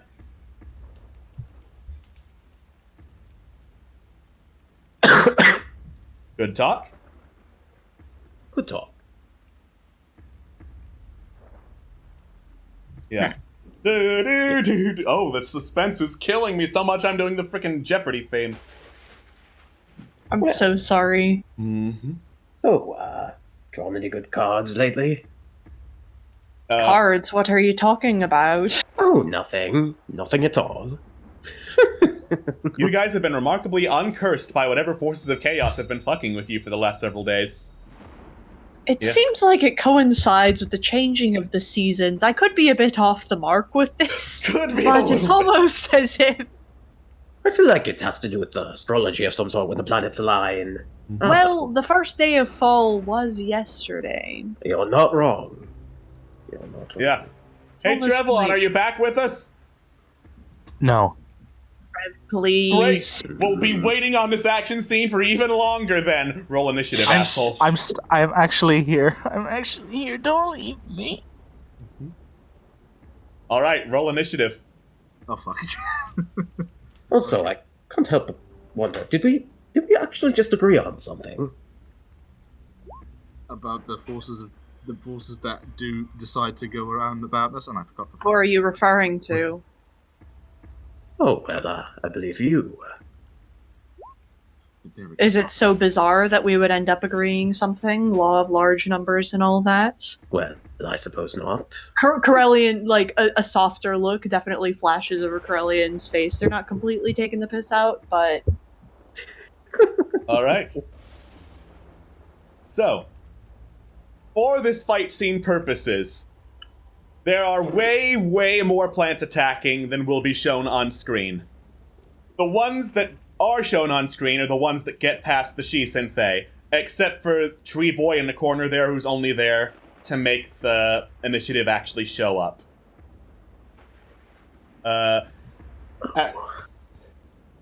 So, it is first the Tree Boy's turn, as I switch over the music again to the tree fight scene.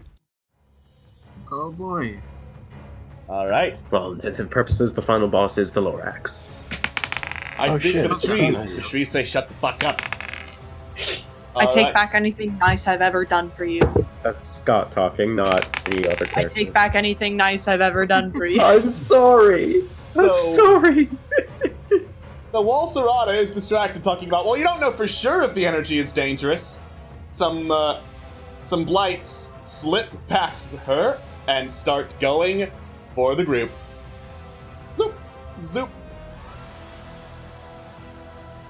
I'm so cool. I'm so keen on this. Oh god. Oh no. And then, oh boy. There's a whole bunch of them over by Ravanala. I think that's basically all of Ravanala's group that just got revealed. So, this is going to be fun. This is going to be very fun. Fun TM. Fun, trademark. Oh boy, even more of them are getting revealed over Oh, by gosh. Umarayak and Naenoran's place. I'm gonna re because Jojo's not here for it. Thank you. I'm so cool with this. All right. Okay. Yeah, so, the goal here get these portals back to normal fast. How do? Arcana. Arcana or anything else you can think of that's plausible. Yeah. I can make a portal like not be screwy. Now, you're up. Or rather, Ez, you're up. Okay, oh boy. You know what? I'm gonna get the one next that's closest to Sarada, since I can just take advantage of wow, I'm getting a lot of sneak attack as of late. Yeah, more sneak attack is fun. So take an arrow at it.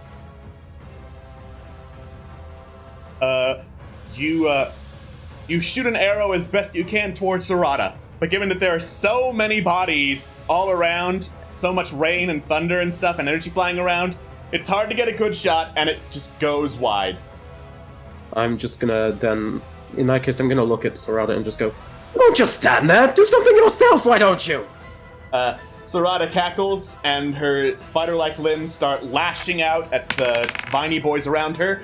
Natural 20, so this southern one is impaled and ripped apart. He's fucking dead.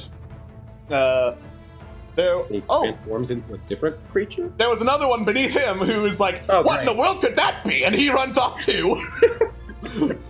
She has a multi-attack, and that was a natural 1. So she tries the same thing on Viney Boy, who just catches her spider-like limb, leans closer. She leans closer. It's awkward. It's weird.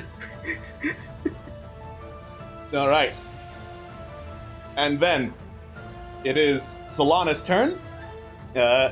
She is going to focus on the southern one, since that's the one she's closest to, and it's about to get fucked. And she's going to be using her Arcana to try and make it not fucky. All right. She chants a couple of words, and the men hear sparks and crackles, and then the red energy disappears, and there is instead a green portal around it. Then she's going to back up here, since that's the way that's the least in danger right now. Oh, come on, I liked that color. No one cares what your aesthetic preferences are. Huh, I care. Momo. Momo is going to make an Arcana check as well and focus on one of the portals. Which one? Probably the rightmost one. Okay. Roll Arcana.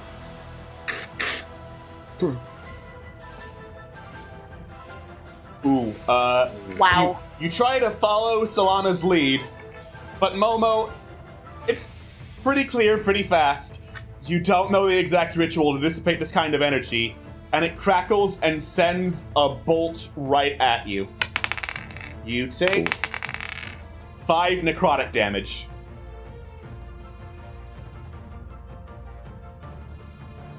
Okay. Mm-hmm. All right, that's your turn.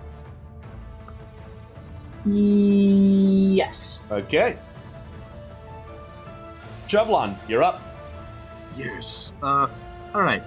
Can I take a free action to just play my regular pipes at one of these portals just to see if they'll react? Because I'm curious to see if I could roll a performance check to maybe calm them down. You toot your pipes at them. There's a slight reaction. You feel as if, because you have magic and it's channeled through bardic instruments, if you performed well enough, you could mimic the ritual to get rid of this kind of energy. So sure, performance check to try and get one of the portals back in working order. Bards are the fucking best.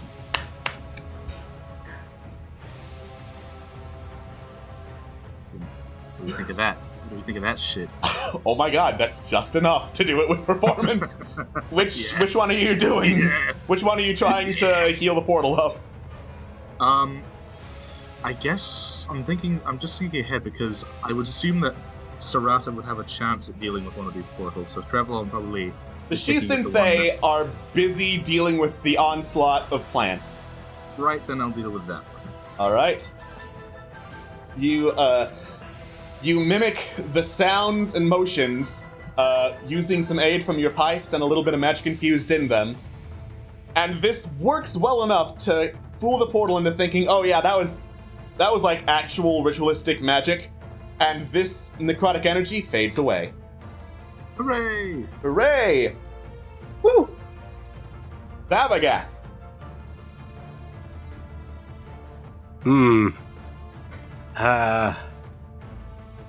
Alright. Initially I thought we were trying to close these portals, so I was thinking I could throw one of these big old rocks on them.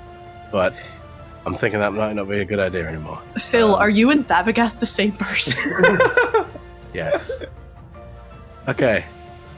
Babagath is going to direct his attention to the northmost portal, and you know what he's going to do? He's going to try his goddamn best to imitate the noise that Trevlon just made. Oh my God. With his mouth. Unfortunately, that's not enough for performance. You yell at the portal. Wait, hold on. I'm not. I don't see myself using this in any real way, so I'm gonna use my inspiration to roll it one more time. Because you keep forgetting you have it. Okay, sure.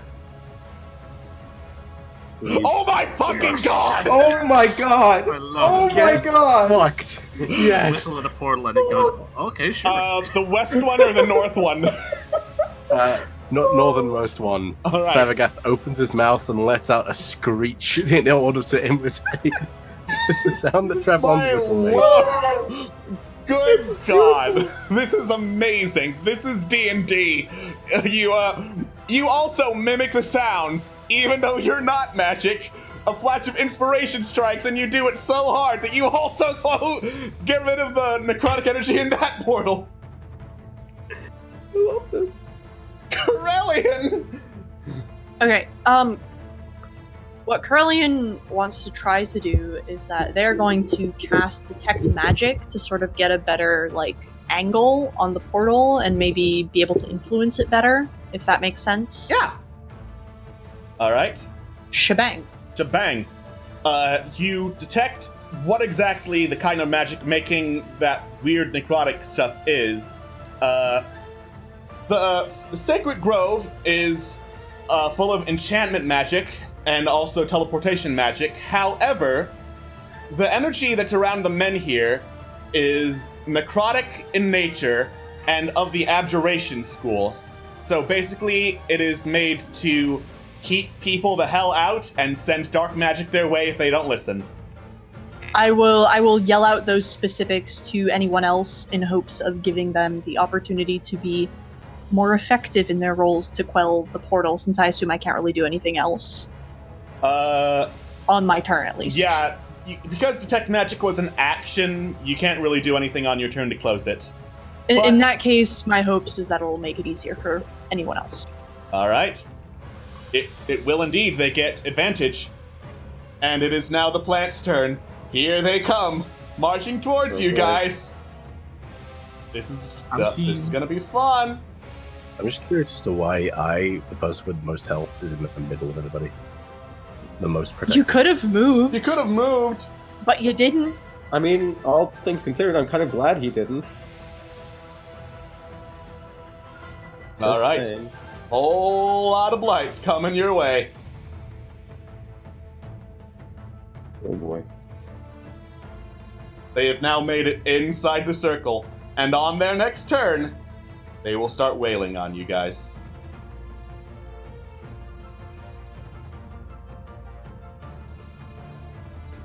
All right. Right now. Ez. Ooh, that's close. What are you gonna do?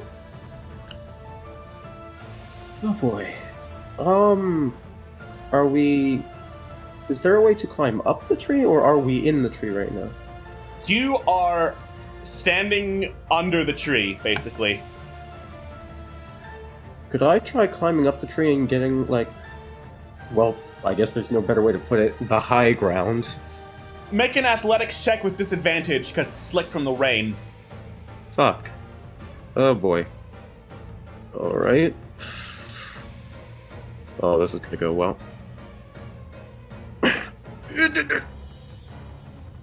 Yeah. You try to climb up the tree, but you just slip back down. Alright, well, in that case, I think I'm just gonna go and attack one of these again, because they're getting close to Elf Lady over there, and I'm not quite keen on that, so I'm gonna shoot the one closest to her. So let's do that.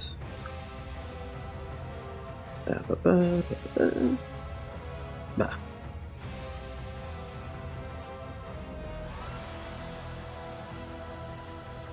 Alright. As I wait for Shortbow to show up. Oh, first one. There's the first one. Okay, yeah. It was taking a while on my screen. Oh shit, I still have disadvantage. No, I'll just take the 14. That's a hit. Whew. Okay, thank you.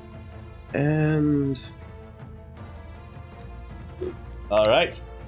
You quickly regain your bearings, like I meant to do that. Turn and fire an arrow at the vine creature directly in front of Solana, which is still standing, but it looks pretty hurt. As Corellian... Sorry, go ahead. Going to give... Oh, sorry, no, I think I'll give advantage to... use Master of Tactics to give advantage to... You know what? I think I'll give it to Nagath. I think he could use that. Okay. Alright. And then Solana, now understanding what the effect is going to turn to the last remaining portal and cast Dispel Magic on it. That is one roll. She has also got advantage. She basically just finds the source of its magic, her eyes glow, and she holds out a hand and then clasps it into a fist, and the energy just disappears. And then more energy starts crackling, forming around the tree into a larger green portal, which Solana immediately dives through. And for the sake of saving all your lives, the player characters also dive through. Alright. As I try to move the map, there we go. Alright. As you dive through the portal, it closes behind you. You dust yourselves off, and I pull up the description for this particular dungeon because it disappeared. Yay! I'm prepared! I'm a professional! You're doing a good job. You're doing very well. I'm doing a great job. Alright. And you dust yourself off as the portal closes behind you, and you find yourself in a large root system, basically. You are now below the Sacred Grove and in this large, sprawling, twisting cavern. Bits of moss and other plant life are attached to the walls, basically everywhere you look. There are occasional roots, sticks, leaves sticking out from the wall, the ceiling, the floor. You're basically in a, for all intents and purposes, a living cavern of plant life. That being said, however, what you are in is not entirely a natural cavern. As you look around where you are, it's, for all intents and purposes, a square room, 40 feet on any particular wall, and on 3 of the walls, there are wooden doors. Curious. Are there any markings on the doors? Roll perception. Sorry, multiple sheets. Fair enough. All right. You look at the doors. One of them appears to be completely unmarked. It's just a plain wooden door. There's a second one. You look, you kind of press against the door, and you find it is barred shut, basically. And there is a small, almost hidden message written on the door in Sylvan. The third door is, now that you look more closely at it, mostly false. You press it away, it's a portcullis made out of wood, rather than just straight up wooden door. And it appears to be locked in place. Yeah. Did you say there were 4 doors? 3. Oh, sorry. Yeah. Thank you. There is the plain door, the barred door, and the portcullis. Silana, you speak Sylvan, yes? As I double check. No, that's not one of the languages I'm familiar with. If it was... I'm afraid I do not. Well, shite. Sylvan is basically Old Elvish, right? It's that. Sylvan is basically language of the Fae. No, right, even better. Wait, what is the writing format of it? I believe it is the same letters as Elvish. I don't know off the top of my head, but it would make sense if it was. Well then, I mean, one of us could at least read it then.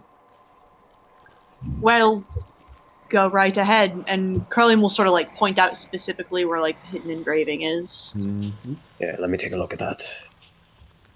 Okay. You don't actually speak Sylvan, and the language rules of Sylvan are completely different from Elvish. So I'm going to say roll an intelligence check to get something legible out of it. Alrighty. Any second now. I believe in you.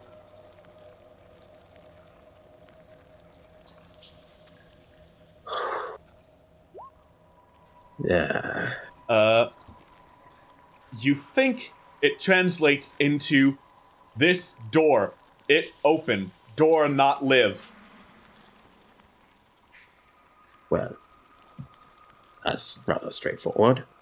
But I believe it says exactly that. Mm-hmm. Yeah, Solana turned and is like, I doubt that. Well, would you like to take a look at it, sweetie? So, here's a question. Momo knows Auron, which is, I guess, more on the primordial end. Would that be more related to Sylvan? No, that is the elemental language of air. Okay, just wondering. All right. Unless you need to say something else. I do not need to say something. Go ahead. Right, Trevlon's a bit of a wordsmith. So I would wager that he had a pretty good idea about how when words are written down, whether or not like if they've been scrolled or if they've been written in a hurry. Would Trevlon be able to see if this writing was done carefully or done quickly? I'm going to say since your job is writing, you can just tell once it's pointed out to you. This looks done in a hurry. Does it look fresh? It does not. Well, whoever was writing this was writing it in a hurry, that's for sure. Though they're not here. Or at least they haven't been here for a very long time, thank goodness. So These doors are the only way out of the chamber? They look to be the only way out of the chamber. Yes. I would... The rooms look like they have any sort of mechanism, like traps of any sort. Roll perception. Alrighty. You take a very careful look at the doors. The plain wooden one looks just like it is. It looks to be just a plain wooden door. The barred one doesn't appear to be trapped, just like blocked off from the other side. The portcullis appears locked into place. It does not appear trapped.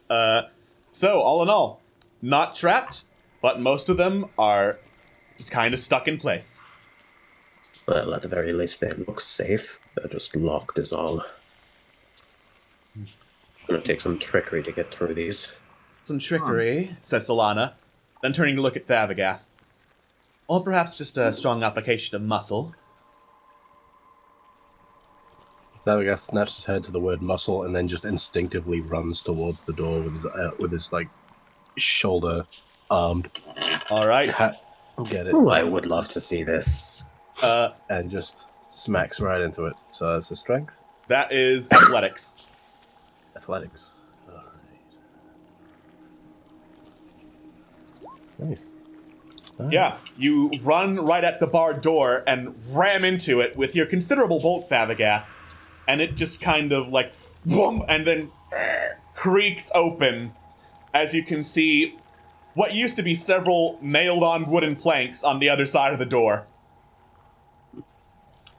Well, I'll be damned. It's unlocked.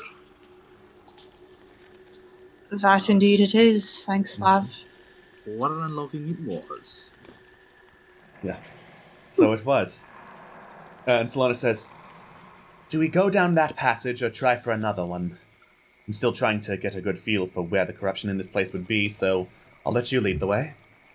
The one with the engraving, was that the portcullis or the barred one? The barred one that was just broken down.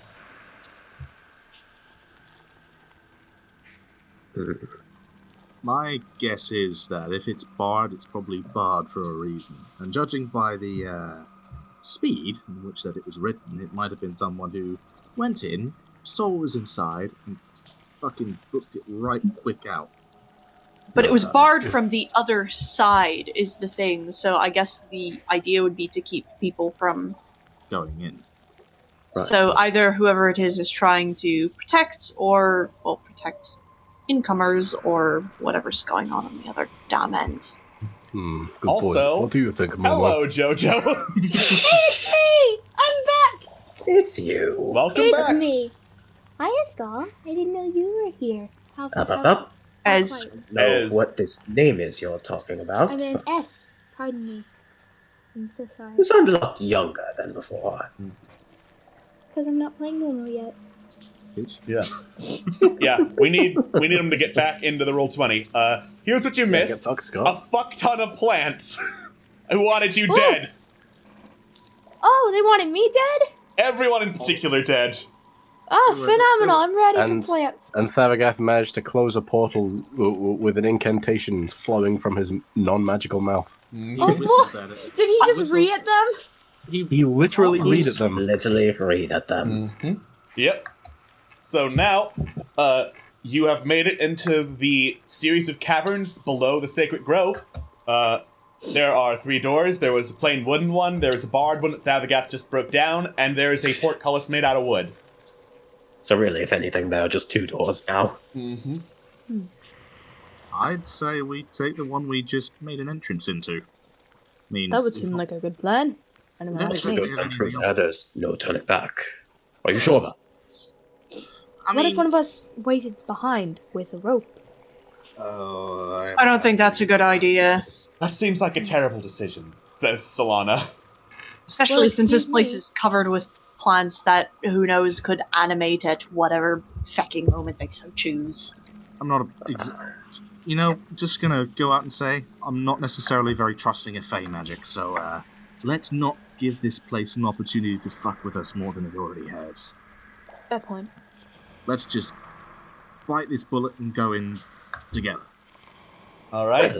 Sounds fine with me. You follow the pathway beyond the barred door.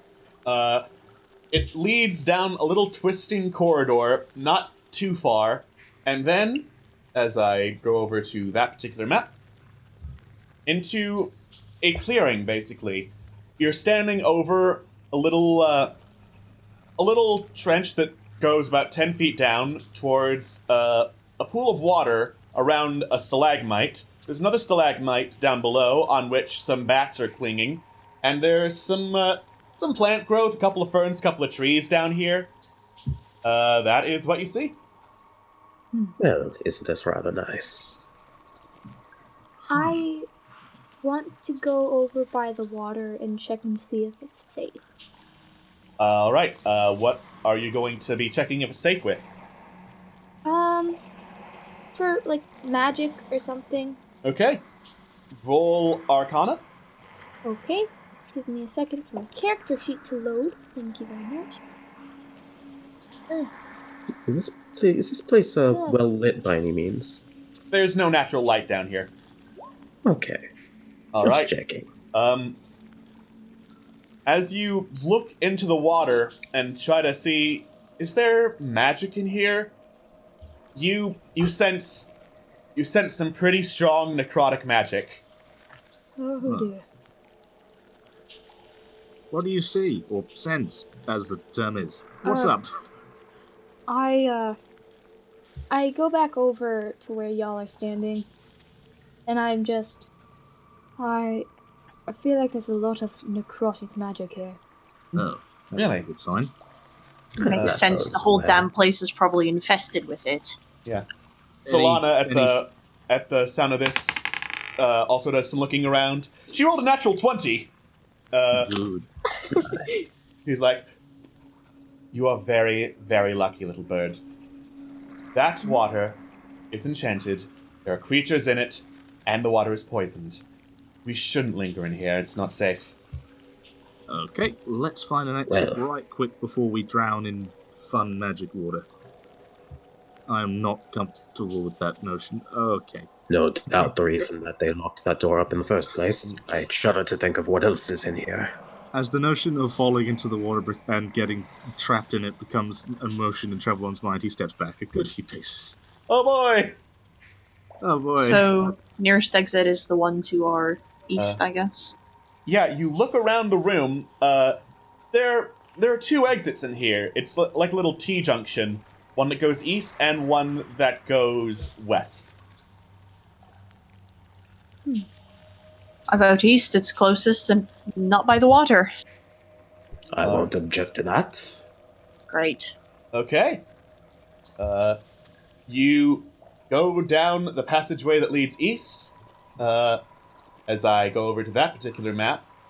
And as you go, it's another winding passage, and eventually you come to one long, long passage with several ridges and hills on it that slopes downward. And as you make a couple of steps into this passage, you hear growling. And you stop as several wolves kind of emerge from the shadows. A quick glance tells you these are not ordinary wolves. These wolves are covered in red patches and what look to be several patches of bark, like tree bark. I guess you could call them timber wolves. Actually, missed a joke. You take I one can't- pun damage. Yay! I can't did wait. it! I can't wait for them to bark at us. You take 5 pun damage. Understandable. Have a good day. Yeah. Wood. Alright, you didn't even try, so I'm pulling out the big dice.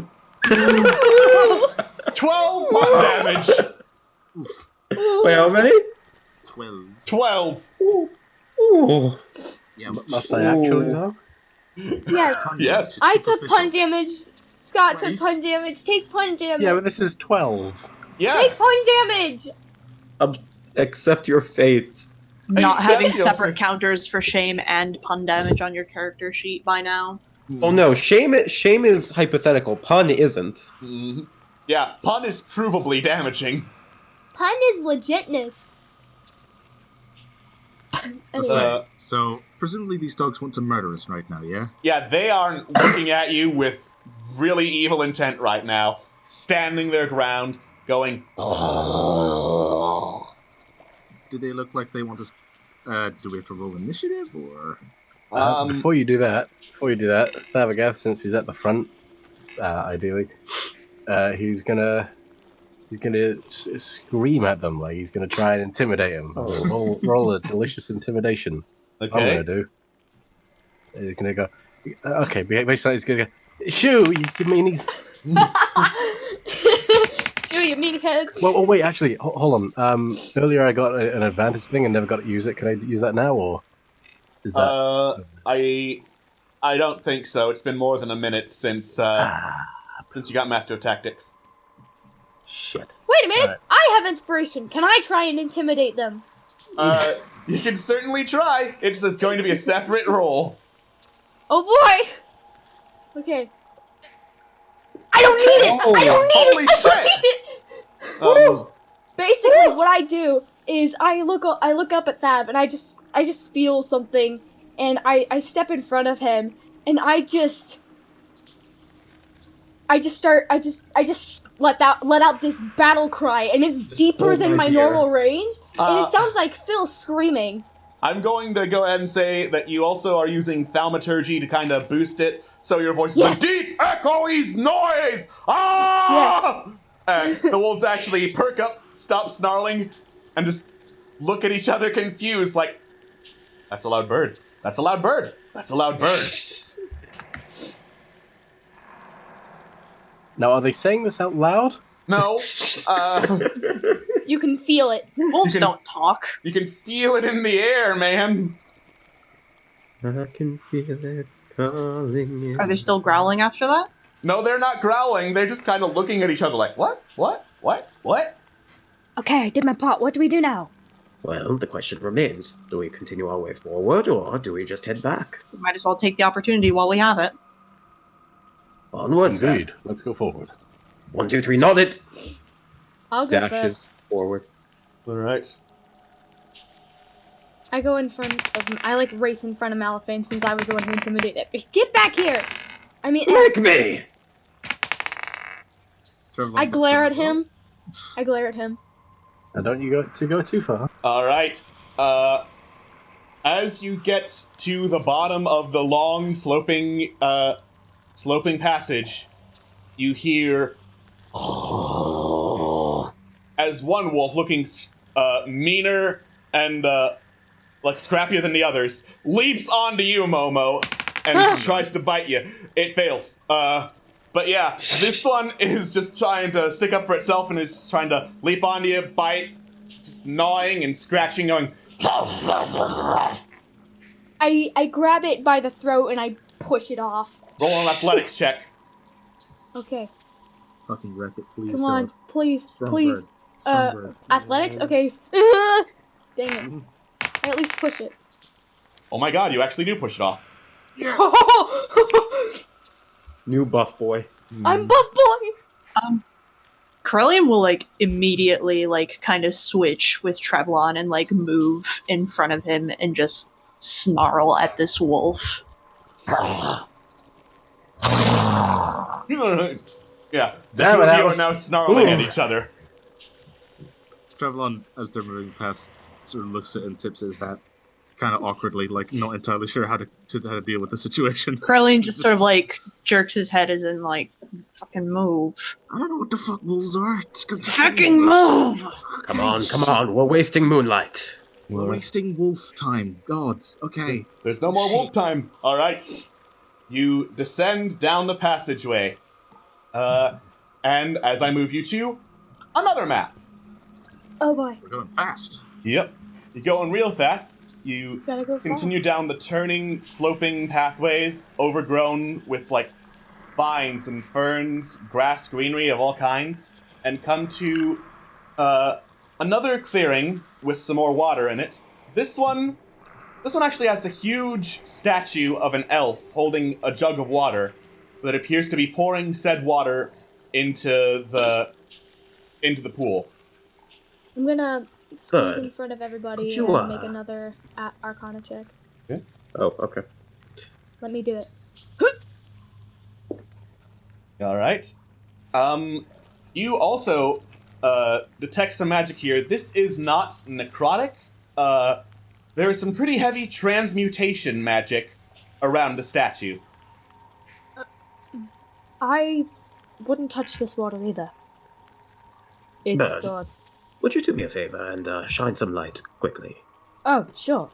I hug myself and cast light. All right. Yes. See you all on the other end. You are now lit up, Momo. Yay! Yay! Did we make it? Yes, we did, thanks to me. In the process of making it. This water, I can feel some transmuted properties in this water. What is I this?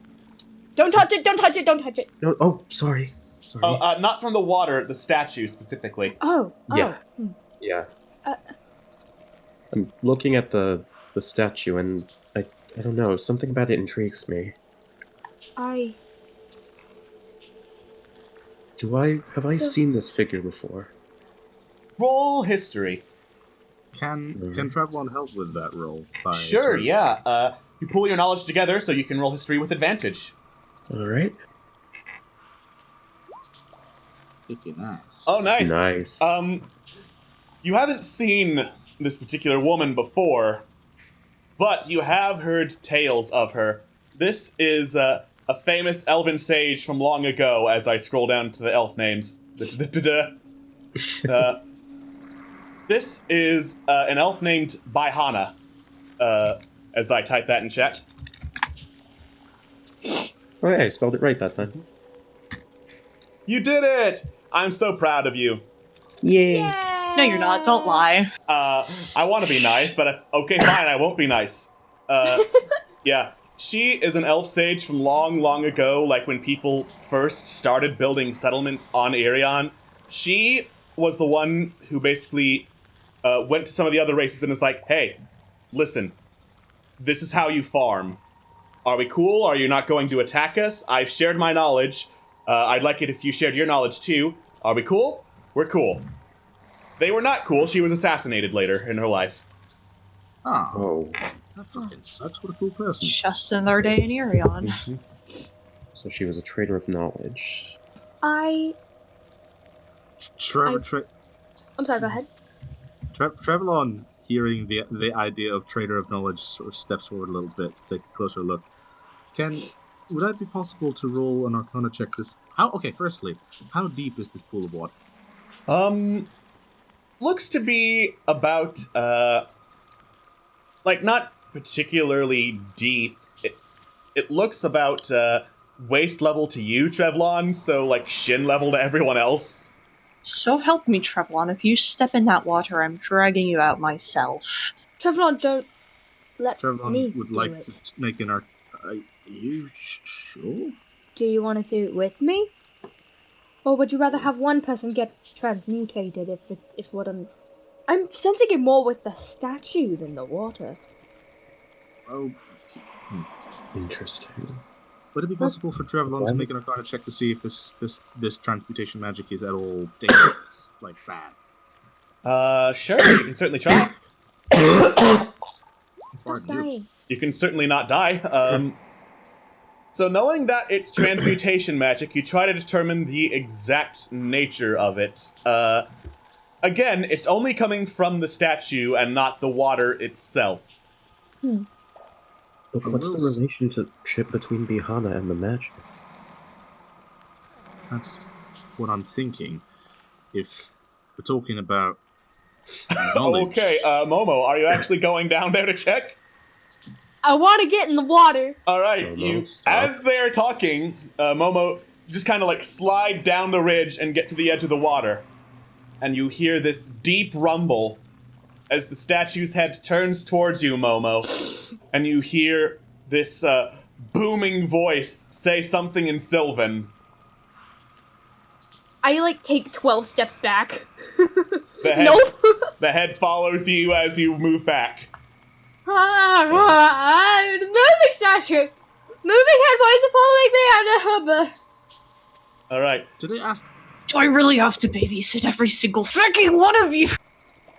Krellian is so mad. So Does Lana fucking take offense to this at all? Do I know what language that is? Yeah, it is yelled in Sylvan.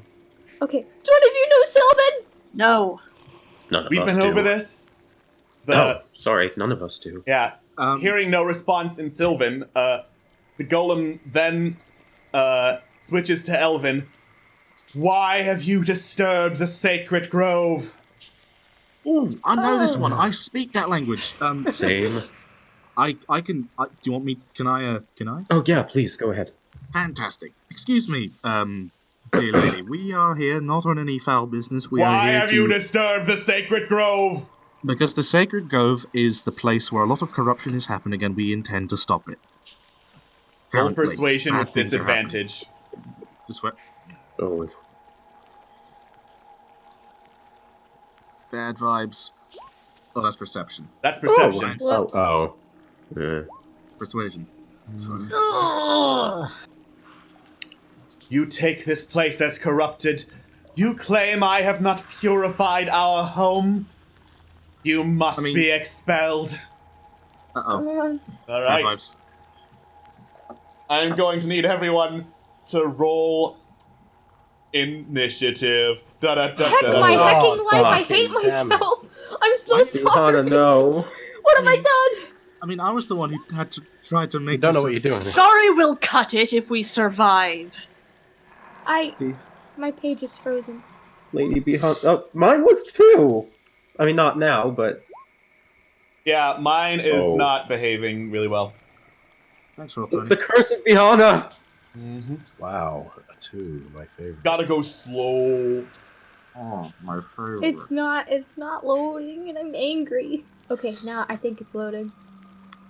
I swear to God, I will sue. I'm sorry, my computer's being dumb. Ugh. So how's about that sports ball? Yeah, how about that sports ball? I know, right? Roll 20, please! I got everyone like a TPK. God, I hope sorry. we didn't get a TPK. If we got a TPK, I am going to actually KYS. Which really should only be KY. IDK. One word. IDK, what TPK means? What? Team party kill. Total party kill. Total party kill. Total party wipe. All of you die. Which is WCS, or worst case scenario. So currently, I am at the top of the leaderboard, so to speak. Currently, we still need initiative from Momo and Corellian. I rolled one already. Okay, It was a 14. Yeah, it just didn't pop up. Hold on. I'll add it. Sorry, it didn't pop up on the refresh. That's must be what happened. Determining scale sizes. Determine faster! Now I know how my parents feel about my academic grades. Oh, buddy. Ow. I mean, that's just a big, strong mood, I'm afraid. Am I right, though? That's the biggest mood. Alright. Alright, good lordy, Mother of Zeus, thank you. If I get first initiative, I'm going to die. Guess what? I You get want to to die. die! You get to die. You get to die. I don't need this. Well, Does you're it the have one to who be- asked for it. And I'm the one with the best rolls today, huh? Alright, I'm gonna cast Inflict Wounds. That's If a it'll- contact spell. You need to get right up to it. I don't think y'all understand how much I crave death right now. Anyway, Please don't. I'm gonna cast Toll the Dead. Atlas, would you recommend that?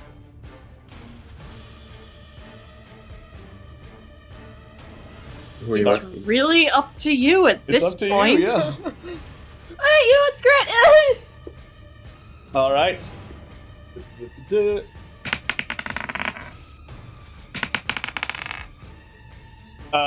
You try to toll the dead, casting a necrotic energy over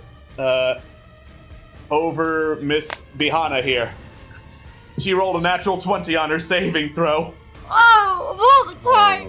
Of all Yeah. the freaking times! So you chant, and then you hear this "ah" sound as radiant light appears around Bihana and completely nullifies Toll the Dead. Oh, heck. Can't really do anything else, can I? You can move. Oh, heck, I'm going away. I'm going over, like, here, further away from her. All right. You run towards the edge. Javelin, it's your turn. Does this thing look like it has a high constitution? It's a stone made golem. of stone. Got it. Okay, well, that eliminates the possibility of using Shatter. Ooh. Unless you have karate chop action, I suppose. Yeah, Trevlin does not come with karate chop answer. He Well, he sure. does have. He does have built voice files if you pull the string on his back. Here's some. Oh shit! Yeah, he has an incredible catchphrase such as "Ah." This is one of his natural ones. His most famous. I love it. Okay. Trev is. Well, he might as well try and be useful and make sure that the person who definitely can probably kick this thing's ass does it. Let me just think. You know what? He's actually gonna cast. He is going to cast Enhance Ability on someone, and I think he's going to cast Bull Strength on Thavagath. Yes. Really get his buff up. So yeah, I'm gonna cast Enhance Ability because that shit's good. Well, what does that do? I shall tell you what it does. All right. It does this. Oh, not level 3. Sorry, level 2. Level 2. Level 2. It says it's touch range. You might want to go up and touch him. So Trevlon is going to sort of me. gently step back in slight fear of being crushed by a giant stone woman, and puts a hand on Thav's peck and goes, "Kick its butt, please." All right. Thavagath, you are blessed with Bull's Strength. You have advantage on strength checks, and your carrying capacity doubles. So you can now carry 4 times as much as a regular man. You can carry 12 momos now. Which you already had, increased capacity to begin with. Yeah, So yeah, I was counting the increased capacity. All right, so Corellian. Really quickly, Corellian's going to look to Solana. Should we fight this? Hell no, says Solana. We should fucking run! is it going to follow us? Don't know, don't care. Fucking run. And Corellian is going to... Corellian is going to move down to here and take a... going to move here and ready their shield and take a defensive position to try and cover Momo. Or anyone else, depending on which way people choose to retreat. So Corellian's going to basically hold their action and ready an attack with I guess javelin. Okay. If necessary. I have a question, real Yes? quick. I know it's not my turn, but is there any chance to escape this thing? Yes. You Should can, we take that chance? You can, in fact, run from this thing. Run! Not metagaming. It is, however... Let's not! It is, I however... literally asked Solana! Yeah, it is, however, the statue's turn, as she turns her body towards Momo, and legs start to move. Boom! Boom! No! Alright. Yep, it moves. It moves. Your javelin action is readied, and you toss the javelin, Corellian. Give me a moment. Alright.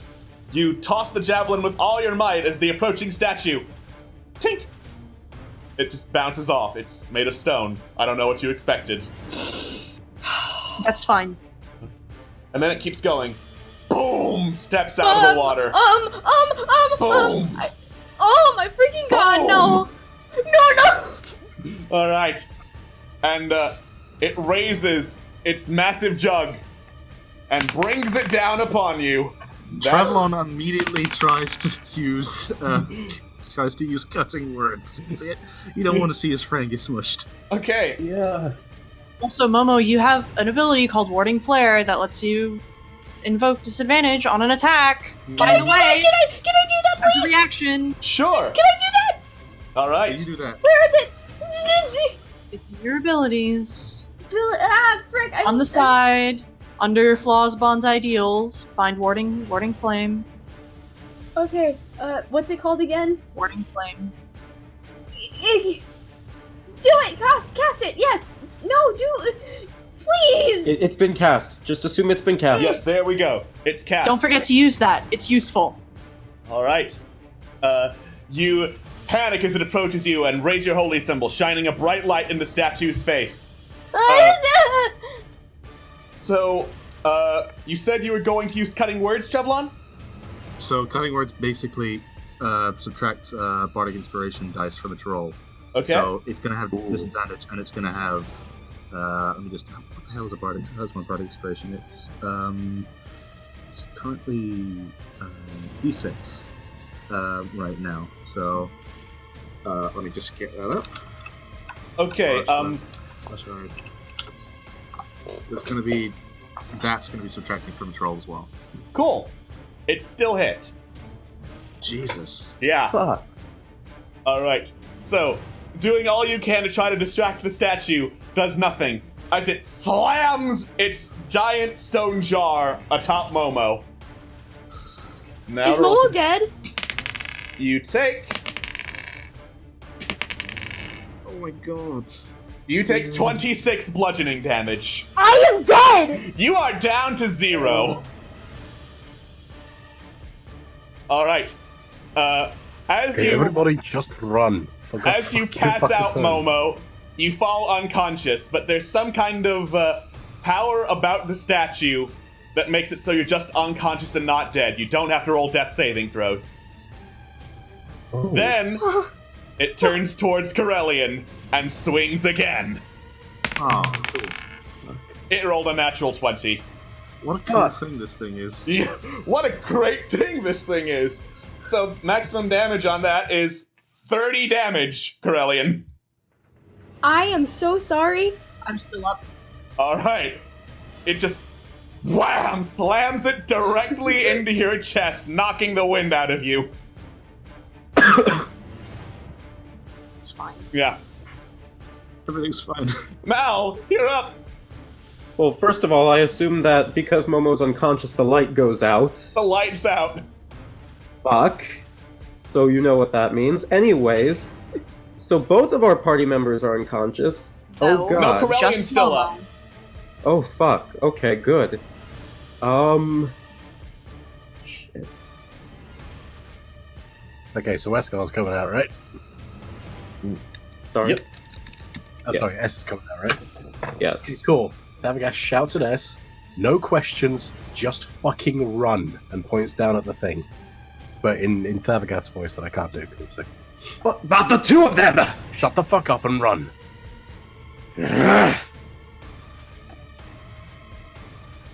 All right. Wrong way. Wait, was that the wrong way? Oh, I'm pretty sure sorry, that's the I wrong way. assumed you were- South. That's My the bad. no. Don't go past the statue. Run away, not towards. Away, you fucking idiots! Oh, yeah, sure, that works. Yeah, Just still assume run none that of way. that happened. Just run that way. Going to- Run that way. We'll leave. Yeah. I forgot that he moved like 4 fucking times. All right. So Okay. you run that way, Mal. It is now Solana's turn. Who is Solana now? casts a spell, turns invisible, as I make a little marker there, and is also going to run. Navagat. Okay, cool. Please explain to me exactly what advantages I have with that strength thing that was cast on me earlier. You Just- have just one more time advantage for a on refresh. any ability check that uses strength. Okay. Cool. Right. Carry birds run. Yes. Cool. Okay. Leave, Thavagas- Bird, I deserve it! Get Bub. Thavagas is. I assume if I get close to this fucker and then try to run away from it, it's got an opportunity of attack. So what I'm gonna Yes. fucking do is I'm gonna tackle it. I'm gonna run at it with all of my strength. Tackle it. I would assume. Or what would that require? It would be some kind of strength thing, yeah. I'm going to say athletics. Athletics. Cool. And that is a strength thing, so I get advantage.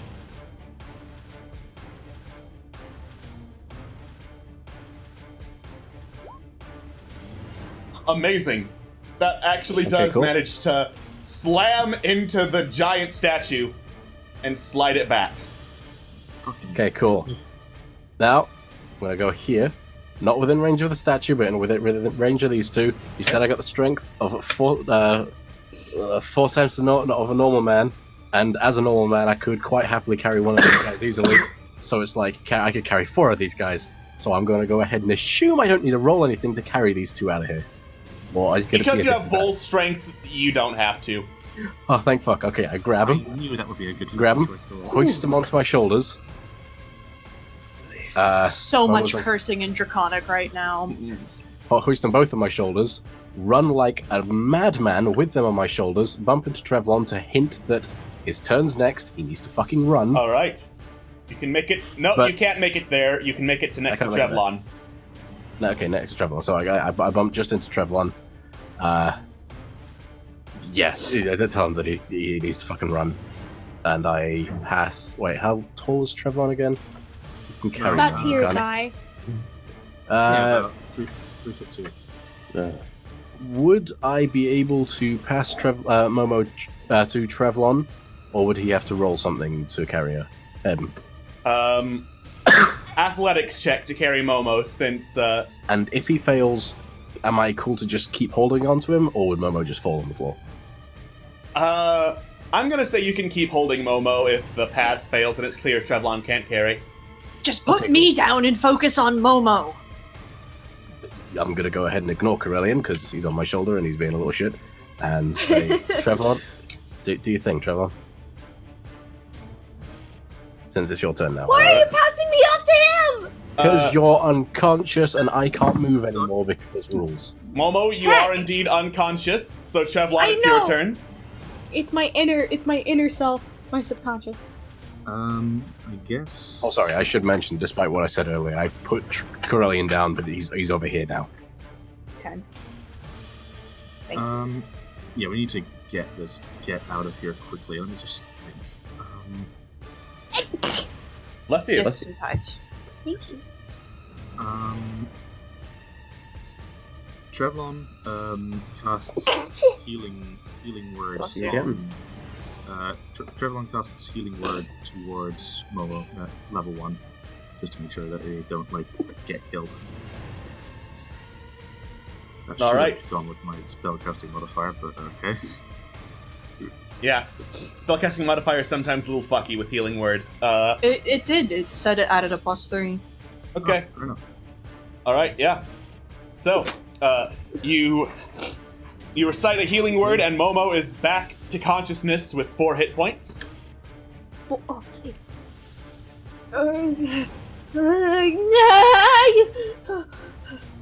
What happened? Where am I? You run. You run now. We go. I run! You Run! Why are you standing there? Trevlon Can I runs. run? It's not our turn You yet. can't run. It's not your turn. I can't run! Trevlon gives a thumbs up to the people that are standing there and books it. All right. Trevlon, you bitch, carry Momo. He walk fine. He healed. Let's go. Did not he turn yet? He go. Corellian. Corellian is going to move and drag Momo away. Running. Yes. Oh, Yes. thank you. Okay. Pick up Hey, Alex, Momo, get- fucking yeet. Hey, Alex. Just because I know what's about to happen, can I please add those 12 points you took away from me for my just saying the word wood back onto my health, please? It's probably not going to make that much difference. I'm going to be real honest. Oh, fucking damn it. Boom. But- Boom! As the stone golem climbs the steps and looks down at you, Thavagath. All right, so that's 1 hit. For 16 points of bludgeoning damage. And then it's going to hit you again. That fell off the table. That fell off super far. I just killed my best friend. It's another natural 20. Oh my god! Thavagat, you are basically pounded into the ground and are unconscious. Wait, I need to get that. All right. Corellian does not let you go. Please, As Thavagat falls, the stone golem peers around the corner at the rest of you fleeing and goes, boom, boom, boom, boom, back to her previous position, pouring water into the pool. And that is where we will leave our session. Motherfucker. This is the biggest blue ball besides when. Is Stab dead? Thavagath is not dead. I needed an icon that was different from the invisible icon for Solana. Oh dear God. If Thab dies, I am actually going to cry. You will Brixton see skips tears stream Thab. down my face! Alright. Yeah. Because of the magic of this chamber, Thavagath is just straight up unconscious rather than dying. Unless you do something that royally fucks up. You should be fine for the next session. But we'll I don't see know. next time on Fallen Empires. Bye-bye! Bye. Scared. Fear.